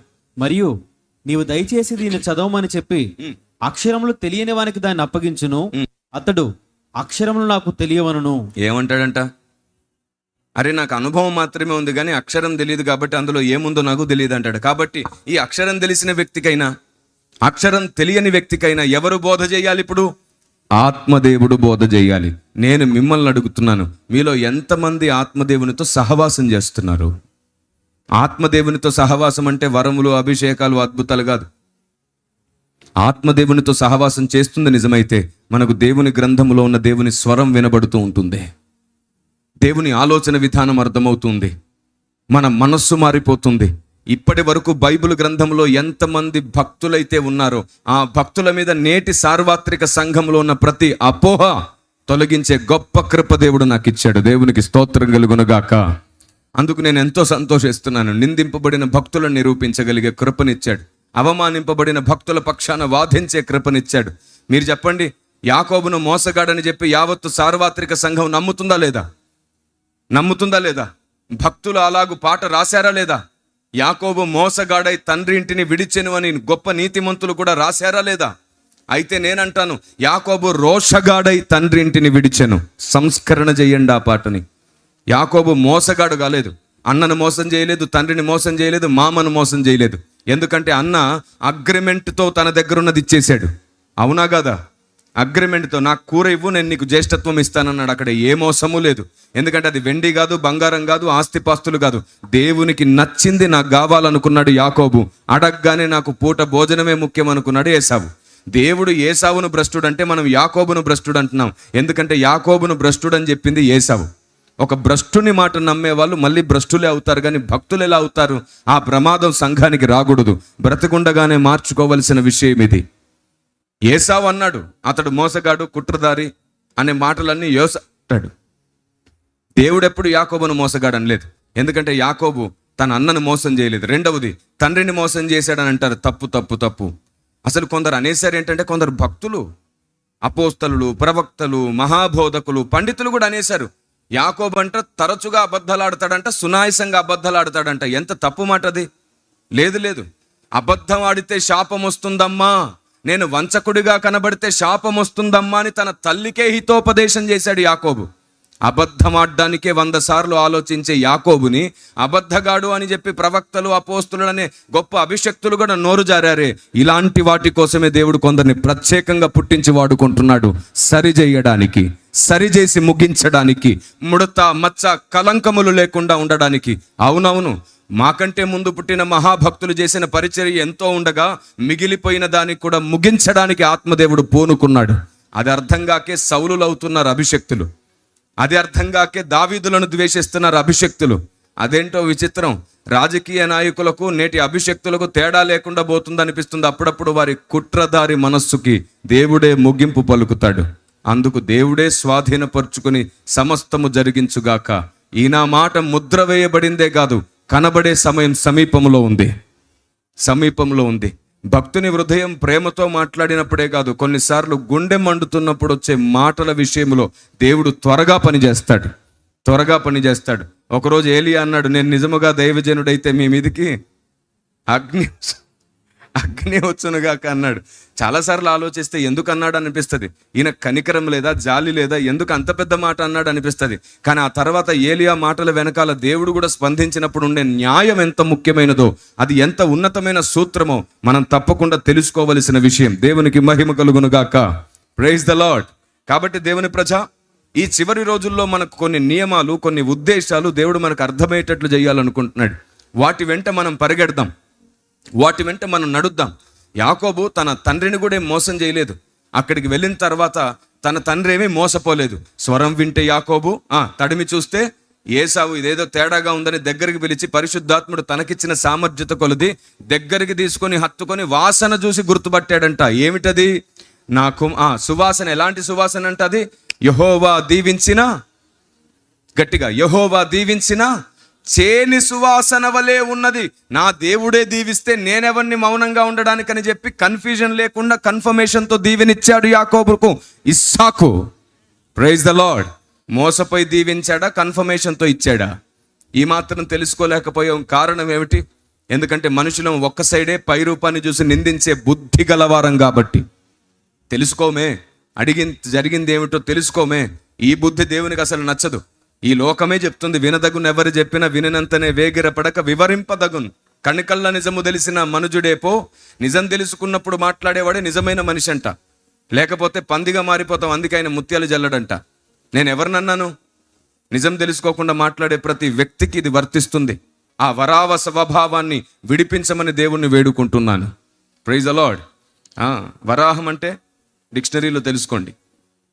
లేదంటే మీరు ఇప్పుడే మీ ఫోన్లో తలుచుకోండి. ఎందుకంటే ఈ మధ్యకాలంలో చాలామందికి తెలుగు స్పష్టంగా అర్థం కాని స్థితిలో చదువుకుంటున్నాం కాబట్టి వరాహం ఏమిటి వరములా అంటారు. కాదు, వరాహం అంటే అది మీకు బాగా తెలుసు. Praise the lord. ఆ స్వభావం నుంచి మనం బయటపడాలి. నాలో నీలో మనందరిలో అప్పుడప్పుడు అలాంటి స్వభావాలు వస్తాయే. కన్నీళ్లు గార్చి దేవుని అగ్నిని అడగాలి, కాల్చి శుద్ధి చేయమని.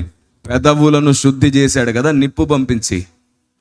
దేవదూత వచ్చి యెషయా పెదవులను శుద్ధి చేసినట్లు మన హృదయమును దేవుడే శుద్ధి చేయుగాక. మన నాయకుడు పరిశుద్ధాత్ముడు, మనల్ని నడిపేవాడు పరిశుద్ధాత్ముడు. అంత మాత్రమే కాదు, రెండో విషయం అది. మూడో విషయానికి వస్తే, మామను మోసం చేశాడు. అసలు మనస్సాక్షి ఉందేటండి మనకి? నిజంగా మనస్సాక్షి ఉందా? 10 మార్లు మోసం చేసింది ఎవరు? మామ. 14 సంవత్సరాలు వెట్టి చాకరీ చేయించుకుంది ఎవరు? మామ. ఒకరిని ఇవ్వబోయి ఇంకొకరినిచ్చి పెళ్లి చేసింది ఎవరు? మామ. పదే పదే ఇబ్బంది పెట్టింది ఎవరు? కానీ యాకోబు ఎంత యథార్థవంతుడో తెలుసా? వినండి ప్రవక్తలు, అపోస్తలులు, వినండి. యాకోబు ఎంత యథార్థవంతుడో తెలుసా? ఎంత యథార్థవంతుడో తెలుసా?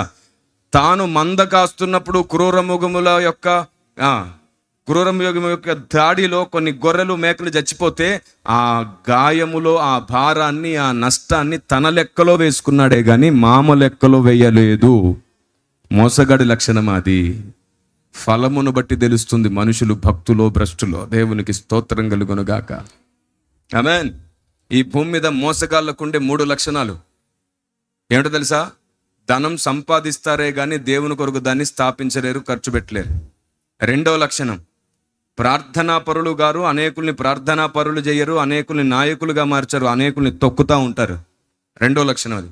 మూడవ లక్షణం, ఇది చాలా ముఖ్యమైనది. ఇది చాలా ముఖ్యమైనది. మొదటిది ఏం చెప్పాను? అందుకే మళ్ళీ అడుగుతున్నా. మొదటిది ఏం చెప్పాను? ధనాపేక్ష ఉంటుంది. ధనాపేక్ష ఉంటుంది. మీకు తెలుసా, ధనం అవసరమే, కానీ బ్రతుకు అంతా ధనం కోసమే బ్రతకొద్దు. ధనం దేవుని పని కోసం అవసరం, కానీ దేవుని పనిలోనే ధనాపేక్ష మనకు అక్కర్లేదు. మనం చేసే పని గొప్పదైతున్న కొద్దీ మన దగ్గరికి ధనం కూడా అంతే గొప్పగా దేవుడు పంపిస్తాడు. ఆమేన్. ఏలియాకు అవసరమైనప్పుడల్లా ఆహారం పంపించాడా లేదా? పంపించాడు కదా. ధనం అవసరమే. నీ స్థాయి పెరుగుతున్న కొద్దీ నీలో దేవుని అవసరత దేవుడు గుర్తిస్తాడు. కాబట్టి దేవుడు నీకు సమృద్ధిగా ఇస్తాడు. పనివాడు జీతానికి, నువ్వు ఎంత పెద్ద పనికి నియమించబడ్డావో అంత గొప్ప జీతం నీకు వస్తుంది. ఆమేన్. అది దేవుడిచ్చే ప్రతిఫలం, దేవుడిచ్చే విలువ. దేవునికి స్తోత్రం కలుగునుగాక. మొదటిది ఏమిటి? ధనాపేక్ష కలిగి ఉంటాడు. ధనాన్ని పోగొట్టుకోవడానికి ఇష్టపడ్డు. ధనాన్ని పోగొట్టుకోవడానికి ఇష్టపడ్డు. రెండోది ఏం చెప్పాను? రెండోది ప్రార్థన కాపాడుకోవడమే కాదు, అనేకుల్ని ప్రార్థనా పరులను చేస్తాడు, అనేకుల్ని నాయకుల్ని చేస్తాడు, అనేకుల్ని బోధకుల్ని చేస్తాడు.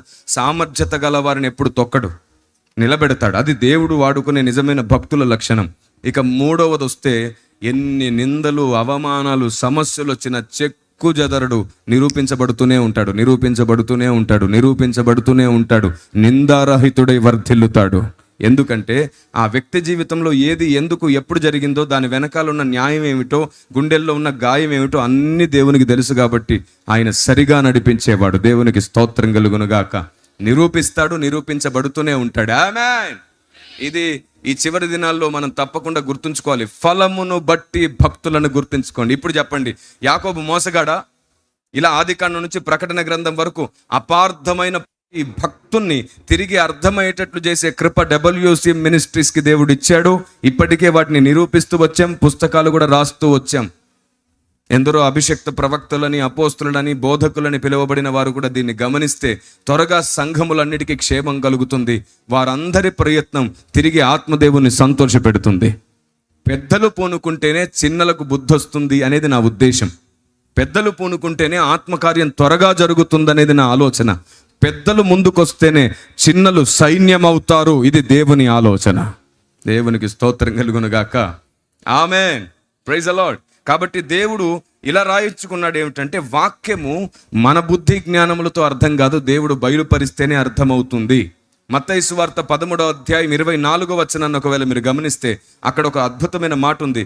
దీన్ని గమనించి మనం ఇంకొక మలుపు తిరుగుదాం. చూడండి ఒకసారి. మత్తయి సువార్త 13వ అధ్యాయం 34వ వచనం. ఆయన మరి ఒక ఉపమానం వారితో చెప్పెను. మరి ఒక ఉపమానము వారితో చెప్పెను. ఏమనగా, పరలోక రాజ్యము తన పొలములో మంచి విత్తనము విత్తిన ఒక మనిషిని పోలి ఉన్నది. మనుషులు నిద్రించుచుండగా అతని శత్రువు వచ్చి గోధుమల మధ్యను గురుగులు విత్తిపోయెను. మొలకలు పెరిగి గింజ పట్టినప్పుడు గురుగులు కూడా ఆగపడెను. నాన్న నువ్వు ఎన్నో వచనం చదువుతున్నావు? మత్తయి సువార్త 13వ అధ్యాయం 10-11 వచనాలు. తర్వాత శిష్యులు వచ్చి, నీవు ఉపమాన రీతిగా ఎందుకు వారితో మాట్లాడుచున్నావని ఆయన అడగగా, ఆయన వారితో ఇట్లనెను, పరలోక రాజ్య మర్మం ఎరుగుట మీకు అనుగ్రహింపబడినది గాని వారికి అనుగ్రహింపబడలేదు. ఏమన్నాడు? పరలోక రాజ్య మర్మములు ఎరుగుట మీకు అనుగ్రహించబడ్డది గాని వారికి అనుగ్రహించబడలేదు. అంటే వాక్య మర్మములు తెలుసుకోవడానికి కూడా ఏం కావాలి? అనుగ్రహించాలంట దేవుడు. దేవుడు ఇష్టపడాలంట నీకు ఇది అర్థమయ్యేటట్లు చేయాలని. అలా ఇష్టపడాలంటే నీకు కావలసిన 3 లక్షణాలు: ఎప్పుడు చెప్పుడు మాటలు నమ్మకు, 2 నేర్చుకున్న బోధ మర్చిపోకు, 3వది మానకుండా ప్రార్థించు, ఇచ్చిన బాధ్యత నెరవేర్చు. ఈ 3 నీ సొంతమైతే దేవుడు అనుగ్రహిస్తాడు. ఆయన హృదయములో ఉన్న సంగతులు నీకు అలంకరించబడతాయి. సాతాను ఎంత కులుకుంటాడో, ఎంత నలిగిపోతాడో. ఎందుకో తెలుసా? నీవు సిద్ధపడితే నువ్వు వాడిని చిదగదొక్కుతావు కాబట్టి వాడు భయపడుతున్నాడు. దేవుని ప్రజ, నియమమునకు వేరుగా మన భక్తిని వెళ్ళనివ్వకండి. దేవుడు ఎన్నో మర్మములను, ఎంతో జ్ఞానమును మనకు బోధించాలనుకుంటున్నాడు. అందుకు పరలోక గతం అంటే పరలోకములో ఒకటి జరిగింది. దాన్ని మనం ఈ పూట ఇంకొంచెం ముందుకు వెళ్ళి నేర్చుకుందాం. ఇంకొంచెం స్పష్టంగా మనం దాని గురించి తెలుసుకుందాం. Praise the lord. ఇప్పటి వరకు 1:15 మాట్లాడాను నేను మీతో. మీకు తెలుసా, 1:15 చాలా సునాయాసంగా ఇప్పటి వరకు గడిచిపోయింది. నిజమే, వాచ్ చూసుకుంటున్నారేమిటి? నిజంగానే అంత సమయం దేవుని వాక్యం మనం విన్నాం. ఇప్పుడు మిగతా ఓ 10-15 సమయంలో అత్యంత ముఖ్యమైన ఆలోచన విధానం కూడా నేను మీ మనసులో ప్రకటిస్తాను. చూద్దాం ఒకసారి. మీ శ్రద్ధ, మీ ఆసక్తిని చూస్తుంటే నాకెంతో ఆనందంగా ఉంది.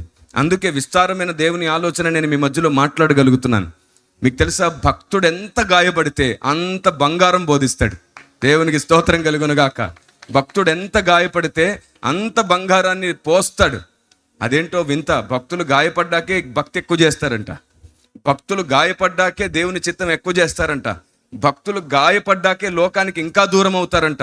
భక్తులు గాయపడ్డాకే ఇంకా దేవునికి దగ్గర అవుతుంటారంట. ఈ భక్తిలో భక్తులకు గాయపడ్డం తప్పని నియమమైతే ఆ గాయం ఆశీర్వాదంగా మహిమకు కూడా మారిపోతుంది ఒకరోజు. Praise the lord. దేవునికి స్తోత్రం కలుగును గాక. చూడండి ఒకసారి అపోస్తుల కార్యములు, ఒక్కొక్క మాట త్వరగా చూద్దాం. అపోస్తుల కార్యములు 35వ అధ్యాయము 11వ వచనం. అపోస్తుల కార్యములు 35:11.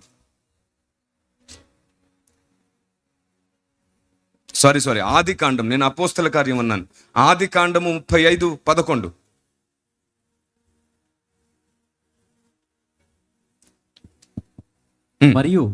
మరియు దేవుడు, నేను సర్వశక్తి గల దేవుడను, నీవు ఫలించి అభివృద్ధి పొందుము, జనముల సమూహమును నీ వలన కలుగును. ఇప్పుడు చెప్పండి, దేవుడు ఎలాంటి వాడంట? ఈ చివరి మాటలు చాలా శ్రద్ధగా వినండి. ఒక్కొక్క పాయింట్, ఒక్కొక్క మాట స్పష్టంగా కట్టి కొట్టి తెచ్చి అన్నట్టుగా మీకు అర్థమయ్యేటట్టు చెబుతాను. దేవుడు సర్వశక్తిమంతుడు. మీరు చెప్పండి, సర్వశక్తిమంతుడు ఓడిపోతాడా? పోనీ దేవుడు ఏదైనా ఒక పని, సర్వశక్తిమంతుడు కాబట్టి ఆయన సైన్యాన్ని పంపిస్తే ఆయన సైన్యం ఓడిపోతుందా? ఎప్పటికీ జరగదు. అయితే దానియేలు గ్రంథంలోనికి వెళ్దాం ఒకసారి. చూస్తారా? దానియేలు గ్రంథం 10వ అధ్యాయం. దానియేలు గ్రంథం 10వ అధ్యాయం 11, 13 వచనాలు చదువుకుందామా? దానియేలు గ్రంథం 10వ అధ్యాయం. దానియేలు, నీవు బహుప్రియుడవు గనుక నేను నిన్ను ఏర్పరచుకొంటిని. చదువు నాన్న, చదువు. దానియేలు, నీవు బహుప్రియుడవు గనుక నేను నీ యొద్దకు పంపబడి తిని. నీవు లేచి నిలువబడి నేను నీతో చెప్పు మాటలు తెలుసుకున్నామని అతడు ఈ మాటలు నాతో చెప్పగా నేను వణుకుచూ నిలవబడి తిని. అప్పుడతడు, దానియేలు, భయపడకుము, నీవు తెలుసుకొనవలని నీ మనస్సును అప్పగించి దేవుని ఎదుట నేను తగ్గించుకున్న ఆ మొదటి దినము మొదలుకొని. ఆ మొదటి దినము, ఈ మాట చాలా ముఖ్యమైన విషయం. ఆ మొదటి దినము మొదలుకొని నీవు చెప్పిన మాటలు వినబడినవి గనుక నీ మాటను బట్టి నేను వచ్చి తిని. నీ బాటను బట్టి నేను వచ్చి తిని. మొదటి దినమే నీ ప్రార్థన వినబడింది దానియేలు. మొదటి దినమే మా ప్రయాణం ప్రారంభమయ్యింది. మొదటి దినమే లేచి నీ యొద్దకు మేము బయలుదేరాం. కానీ నీ యొద్దకు రావడానికి మాకు 21 రోజు పట్టింది. ఎందుకు 20 రోజులు పట్టింది? చూడండి ఆ కింద వచనం, 13వ వచనం. పారసీకుల రాజ్యాధిపతి 21 దినములు నన్ను ఎదిరించెను. ఇంకా పారసీకుల రాజుల సముఖమున నేను నిలుచుండగా ప్రధానాధిపతులలో మికాయేలను ఒకడు నాకు సహాయము చేయవచ్చెను. ఈ దర్శనపు సంగతి ఇంకా అనేక దినముల వరకు జరగదు. అయితే దినముల అంతమందు నీ జనమునకు సంభవింపబోయి చాలు. మొదటి రోజే నీ ప్రార్థన మాకు వినబడింది. మొదటి రోజే దూతలంగా మేము అందరం దేవుని ఆజ్ఞ తీసుకొని ఏ సందేశం నీకు అందించాలో దాన్ని తీసుకొని బయలుదేరాం. కానీ 21 రోజు ఆకాశములో ఆకాశ మండలంలో మేము ఆటంకపరచబడ్డాం. ఎన్ని రోజులంట?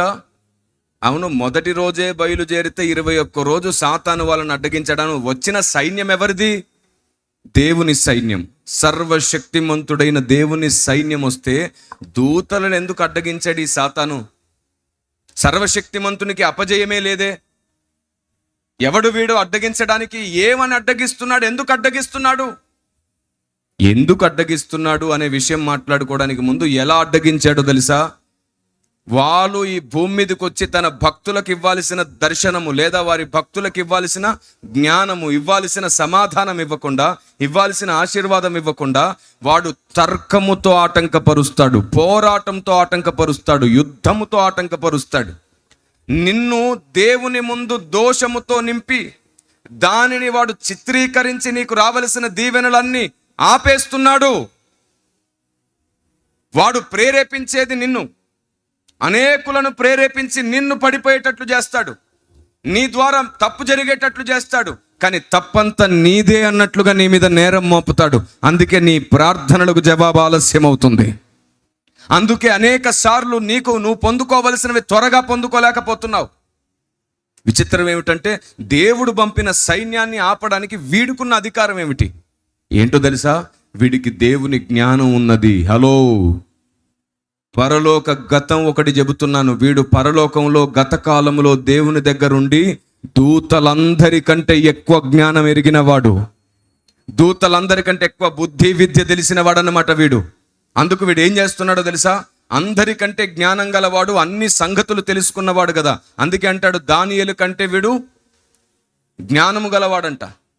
అంటే దానియేలుకు బయలుపరచబడిన వాటికంటే ఎక్కువ సంగతులు వీడికి తెలుసు అని అర్థం. ఎంతో జ్ఞానం గలవాడు, పరలోకంలో ఉన్నటువంటి దూతలందరికంటే కూడా గొప్ప విద్య గలవాడు, అంత జ్ఞానం గలవాడు. కాబట్టి మిగతా ఏ దేవదూతలు కూడా అతన్ని తెగించలేరంట, అతనితో తర్కించి గెలవలేరంట. వాడి ఇల్లాజిక్, వాడి తెలివి తక్కువతనం ఎలా ఉంటుందంటే, సాతాను ఎవరిలోనైనా దూరాడు అంటే వాళ్ళు చెప్పేదే నిజమని చెప్పి భక్తులు కూడా బోల్తా పడిపోతారంట. అంత మైకం ఉంటుందంట దాంట్లో, అంత మత్తు ఉంటుందంట దాంట్లో. చూడండి ఒకసారి యూదా పత్రిక, మీరందరూ ఒకసారి ఈ విషయాన్ని గమనించండి. మొదటి అధ్యాయం, ఒకే అధ్యాయం ఉంటుంది, యూదా పత్రిక 9వ వచనం. అయితే ప్రధాన దూత అయిన మికాయేలు అపవాదితో వాదించుచు మోషే యొక్క శరీరమును గూర్చి తర్కించినప్పుడు దూషించి తీర్పు తీర్చ తెగింపక ప్రభువు నిన్ను గద్దించను. తరికించి ఇంకా ఎంత చెప్పినా వాళ్ళకి అర్థం కాకపోతే ఏమన్నాడంట? ప్రభువే నిన్ను గద్దించును గాక. బుద్ధిహీనుడా, ఏం చెప్పినా ఇంకో తప్పుడు మాట చెప్తున్నావు, ఏం చెప్పినా ఇంకో వంకర మాట చెప్తున్నావు, ఏం చెప్పినా ఒకదానికొకటి సంబంధం లేకుండా మాట్లాడుతున్నావు. అంటే నీకు నిజం తెలుసుకోవాలి, మంచిగా ఉండాలని ఆలోచన లేదు, నీకు నచ్చింది మాట్లాడి గెలవాలనుకుంటున్నావు.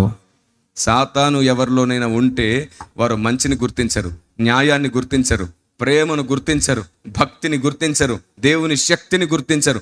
వారే రైట్, వారి ఆలోచనే రైట్ అని తమ ఈగోని సాటిస్ఫాక్షన్ చేసుకోవడానికి మాట్లాడతారు. కాబట్టి వాళ్ళు సత్యము గుర్తించి మంచిని గుర్తించే మనస్సు ఉండదు. కాబట్టి మనం 100 చెప్పినా 200 చెప్పినా ఇంకొక్క మెట్టులో నిన్నే వాళ్ళ పక్కన చేర్చుకుంటారు, కానీ నువ్వు దేవుని పక్కన ఉండేటట్లు వాళ్ళని చేర్చలేవు. మూర్ఖత్వము సాతాను స్వభావం. మూర్ఖులైన వారిని ఎంత చెప్పినా సరి చేయలేమంట. అంటాడు వేమన అనుకుంటా, వేమన పద్యంలో, ఇసుకను నూనె ఒకవేళ ఇసుకలో పడితే దాన్ని పిండి మళ్ళీ నూనెనే తేవచ్చు, కానీ మురుకుల్లోంచి జ్ఞానము బుద్ధి తీలేమంట, మంచితనం తీలేమంట. సాతాను లక్షణమే మూర్ఖత్వం. కాబట్టి వాడు ఎంతో జ్ఞానం కలిగి, బుద్ధి కలిగి, తెలివి కలిగి మాట్లాడుతూ ఉంటాడు. వీళ్ళకి ఎన్ని రకాలుగా చెప్పినా గెలవలేరన్నమాట. 21 రోజు పట్టిందంట. ఇంకా కాదు అని చెప్పేసి మీకాయేలు దూత వచ్చి సపోర్ట్ చేస్తే, ఆ వ్యక్తి వచ్చి ఇతనికి సపోర్ట్ చేసి ఆ దూత వచ్చి చెప్పాల్సింది చెప్పి వెళ్ళిపోయాడు. నిజానికి ఒక్క దూత శక్తి ఎంత గొప్పదో తెలుసా? రాజుల గ్రంథంలో ఉంటుంది, మీరు ఒకసారి చూడండి. రాజుల గ్రంథంలోనికి తొంగి చూద్దాం. 2వ గ్రంథం, రాజుల గ్రంథం 2వ గ్రంథం 19వ అధ్యాయం 35 నుండి చూద్దాం. రాజుల గ్రంథం 2వ గ్రంథం 19:35. ఆ రాత్రియే యెహోవా దూత బయలుదేరి అష్షూరు వారి దండుపేటలో చొచ్చి 185,000 మందిని హతము చేసెను. ఒక దూత ఎంతమందిని? మరి అంత శక్తి కలిగినప్పుడు ఎందరో దూతల సైన్యం వచ్చినా ఆ ఒక్కడిని ఎందుకు గెలవలేకపోతున్నారు? వాడి అతి తెలివి. ఏమండి, వాడికి చాలా విషయాలు తెలుసు. పరలోకంలో ఉన్న ఎంతో జ్ఞానం వాడికి తెలుసు. నేను మళ్ళీ చెప్తున్నాను, సాతాను నిన్ను మోసం చేయాలనుకుంటే వాడి చిటికెలో పని. నువ్వు వాడిని గెలవాలంటే నువ్వు గంటల తరబడి ప్రార్థనలు చేయాలి. ఎప్పుడు చులకన చేయకండి సాతాన్ని. యేసు నామములో బంధిస్తున్నానంటే వాడు పక్క నుండి నవ్వుతూ ఉంటాడు. నువ్వు నన్ను బంధించేదవా, నీ తాతల వల్లే కాలేదా అంటాడు వాడు. అవును, మన భక్తుల తాతలు ఎంతో మంది వాడిని బంధించలేకపోయారే. మనుషులను పట్టిన దురాత్మల్ని బంధించగలిగాం, కానీ ఈ సమస్త ప్రపంచాన్ని పట్టి పీడిస్తున్న దురాత్మని బంధించగలిగామా? బంధించలేం. వాణ్ణి బంధించాలంటే సంఘములన్నీ ప్రేమలు కలిగి ఒక్కటవ్వాలి, సంఘములన్నీ సత్యములో ఒక్కటవ్వాలి, విశ్వాసంలో ఒక్కటవ్వాలి, భక్తిలో ఒక్కటవ్వాలి. ఒకరినొకరు విమర్శించుకొని అవమానించి తప్పుబట్టి ఇవన్నీ మానేసి ఒకరినొకరు కట్టుకోవడం నేర్చుకోవాలి. అప్పుడు సాతాను మన కాళ్ళ క్రింద ఉంటాడు, మనం పైన నిలబడతాం. దేవునికి స్తోత్రం కలుగును గాక. ఈ పోరాటమే WCM చేయడం ప్రారంభిస్తుంది, మిషన్ సమన్వయత. ఈ పోరాటం కోసం ఏ డినామినేషన్ తృణీకరించొద్దు, విమర్శించొద్దు, అవమానించొద్దు. ఏ వ్యక్తిని విమర్శించొద్దు, దూషించొద్దు, అవమానించొద్దు. చూడండి, ఇది లోపించింది కాబట్టి ఎందరో భక్తుల దగ్గర ఎంతసేపు విమర్శలు, అవమానం, దూషణ, తొందరపడి ఆవేశపడి మాట్లాడడం, తొందరపడి తిట్టేయడం ఇలాంటివి జరుగుతున్నాయి. కాబట్టి తప్పుదారి నిర్ణయాలతో ఎటెటో వెళ్ళిపోయి లోకానికి సత్యం అందించడానికి బదులుగా లోకంలో ఎక్కడో కలిసిపోయి ఉన్నారు. కాబట్టి దేవుడు తన కోణం మరొకసారి ప్రారంభించాడు. దేవుడు ఆయన ఇంకొకసారి ఆయన స్వరాన్ని వినిపించడం ప్రారంభించాడు. ఆయనకు తెలిసి ఇలాంటిది ఒకటి జరుగుతుందని. ఎప్పుడు ఆయన దగ్గర ప్లాన్ బి రెడీగా ఉంటుంది. సాతాను 100 రకాలుగా పనిచేస్తే ఆయన 1000 రకాలుగా పనిచేయగల సమర్థుడు ఆయన. సాతాను మార్గాలన్నీ దేవునికి తెలుసు, కానీ దేవుని మార్గాలన్నీ సాతానుకు. ఆ మార్గములను బోధించి దేవుడు కొందరిని వాడుకుంటాడు ఈ భూమి మీద.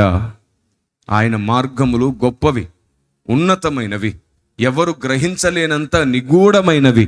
ఆయన హితోపదేశము, ఆయన మూలోపదేశము ముఖ్యమైనవి మాత్రమే కాదంట, అపరిమితమైనవి. ఆయన ధర్మోపదేశము అపరిమితమైనది.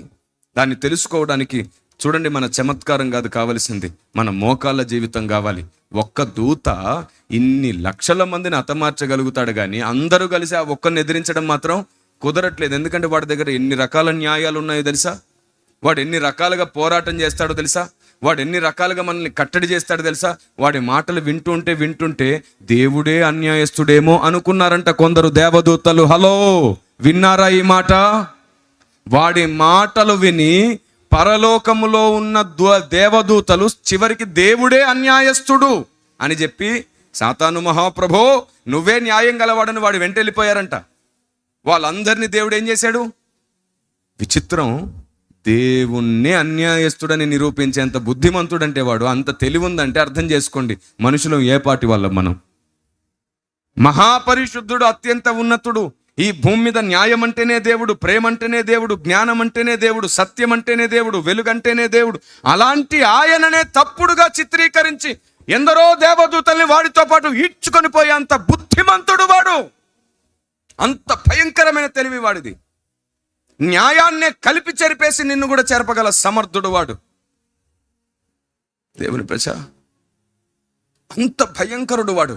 వాడు ఎవరి మీదైనా ఉంటే మనం ఎన్ని చెప్పినా వారి మనస్సుకు అర్థం కాదు. అయితే వాడు కొంతకాలమే వారి మీద ఉంటాడు. మనము ప్రార్థించాలి ఉపవాసం ఉండి.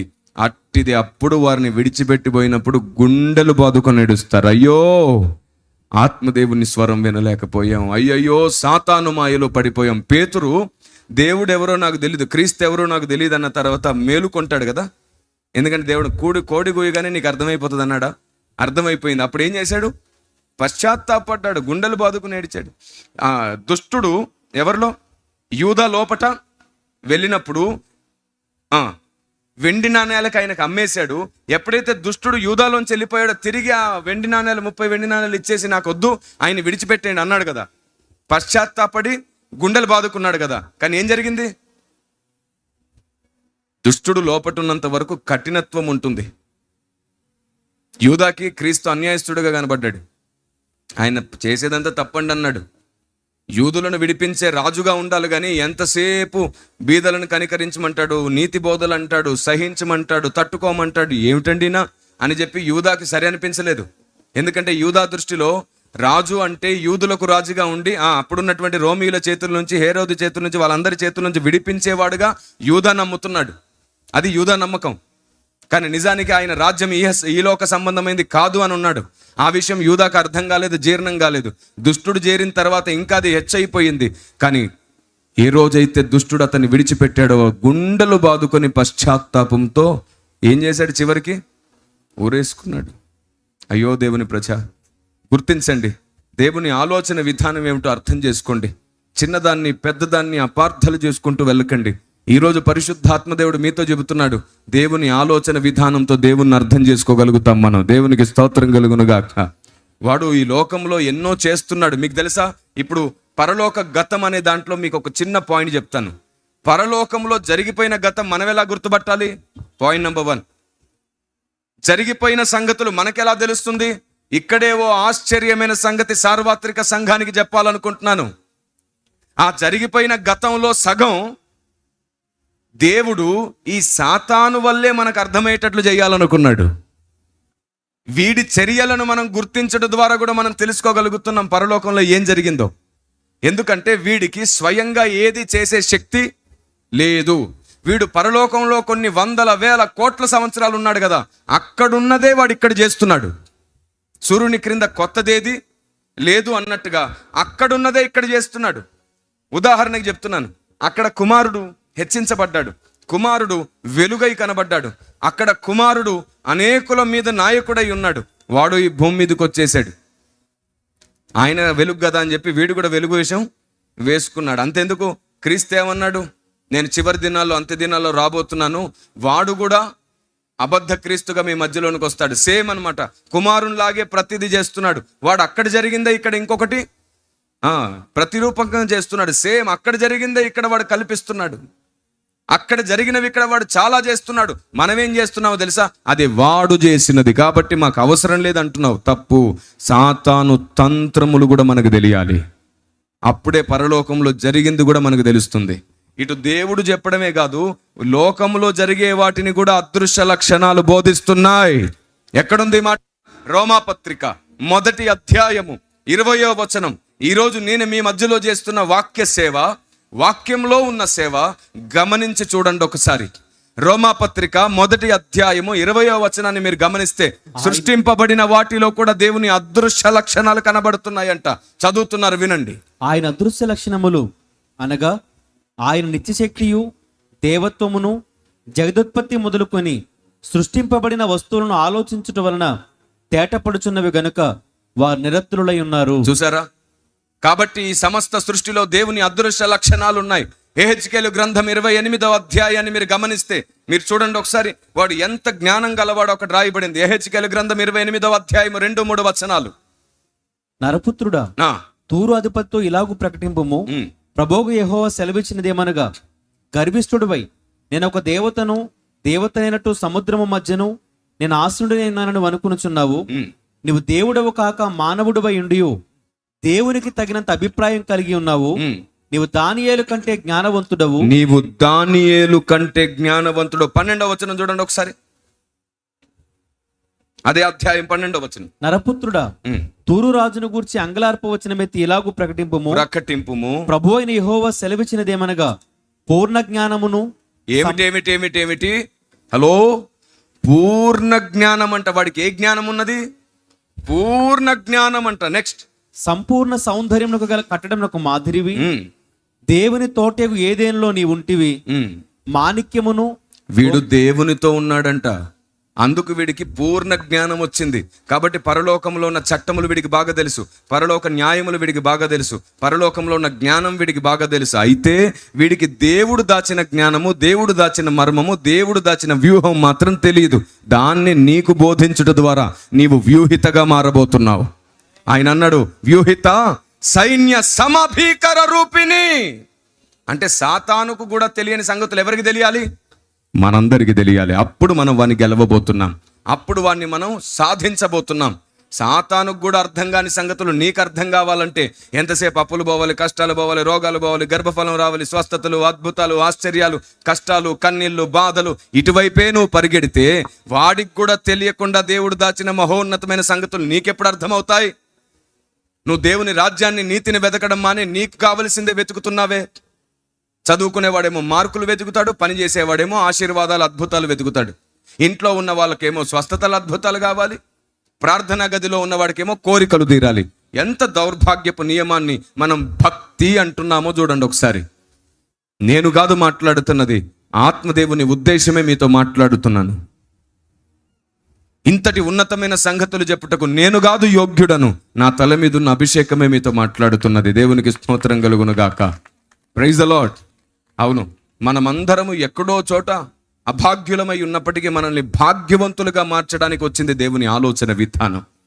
దేవుని ప్రజ, వాడు సమస్తమును ఎరిగిన వాడంట. ఎంత భయంకరమైన వాడు. ఇదే హెచ్కేలు గ్రంథంలో మీరు చూడండి, 28వ అధ్యాయం చదివాం కదా, 31వ అధ్యాయానికి రండి. కింద 31వ అధ్యాయం 3వ వచనం చూడన్నాను. అషిరీలు లెబానోను దేవదారు వృక్షమైనట్టుండేది. దాని కొమ్మలు శృంగారములు, దాని గుబురు విశాలము, దాని కొన బహు ఎత్తైనందున మేఘములకు అంటెను. చదువు. నీళ్లుండుట వలన అది మిక్కిలి గొప్పదాయను. లోతైన నది ఆధారమైనందున అది మిక్కిలి ఎత్తుగా పెరిగెను.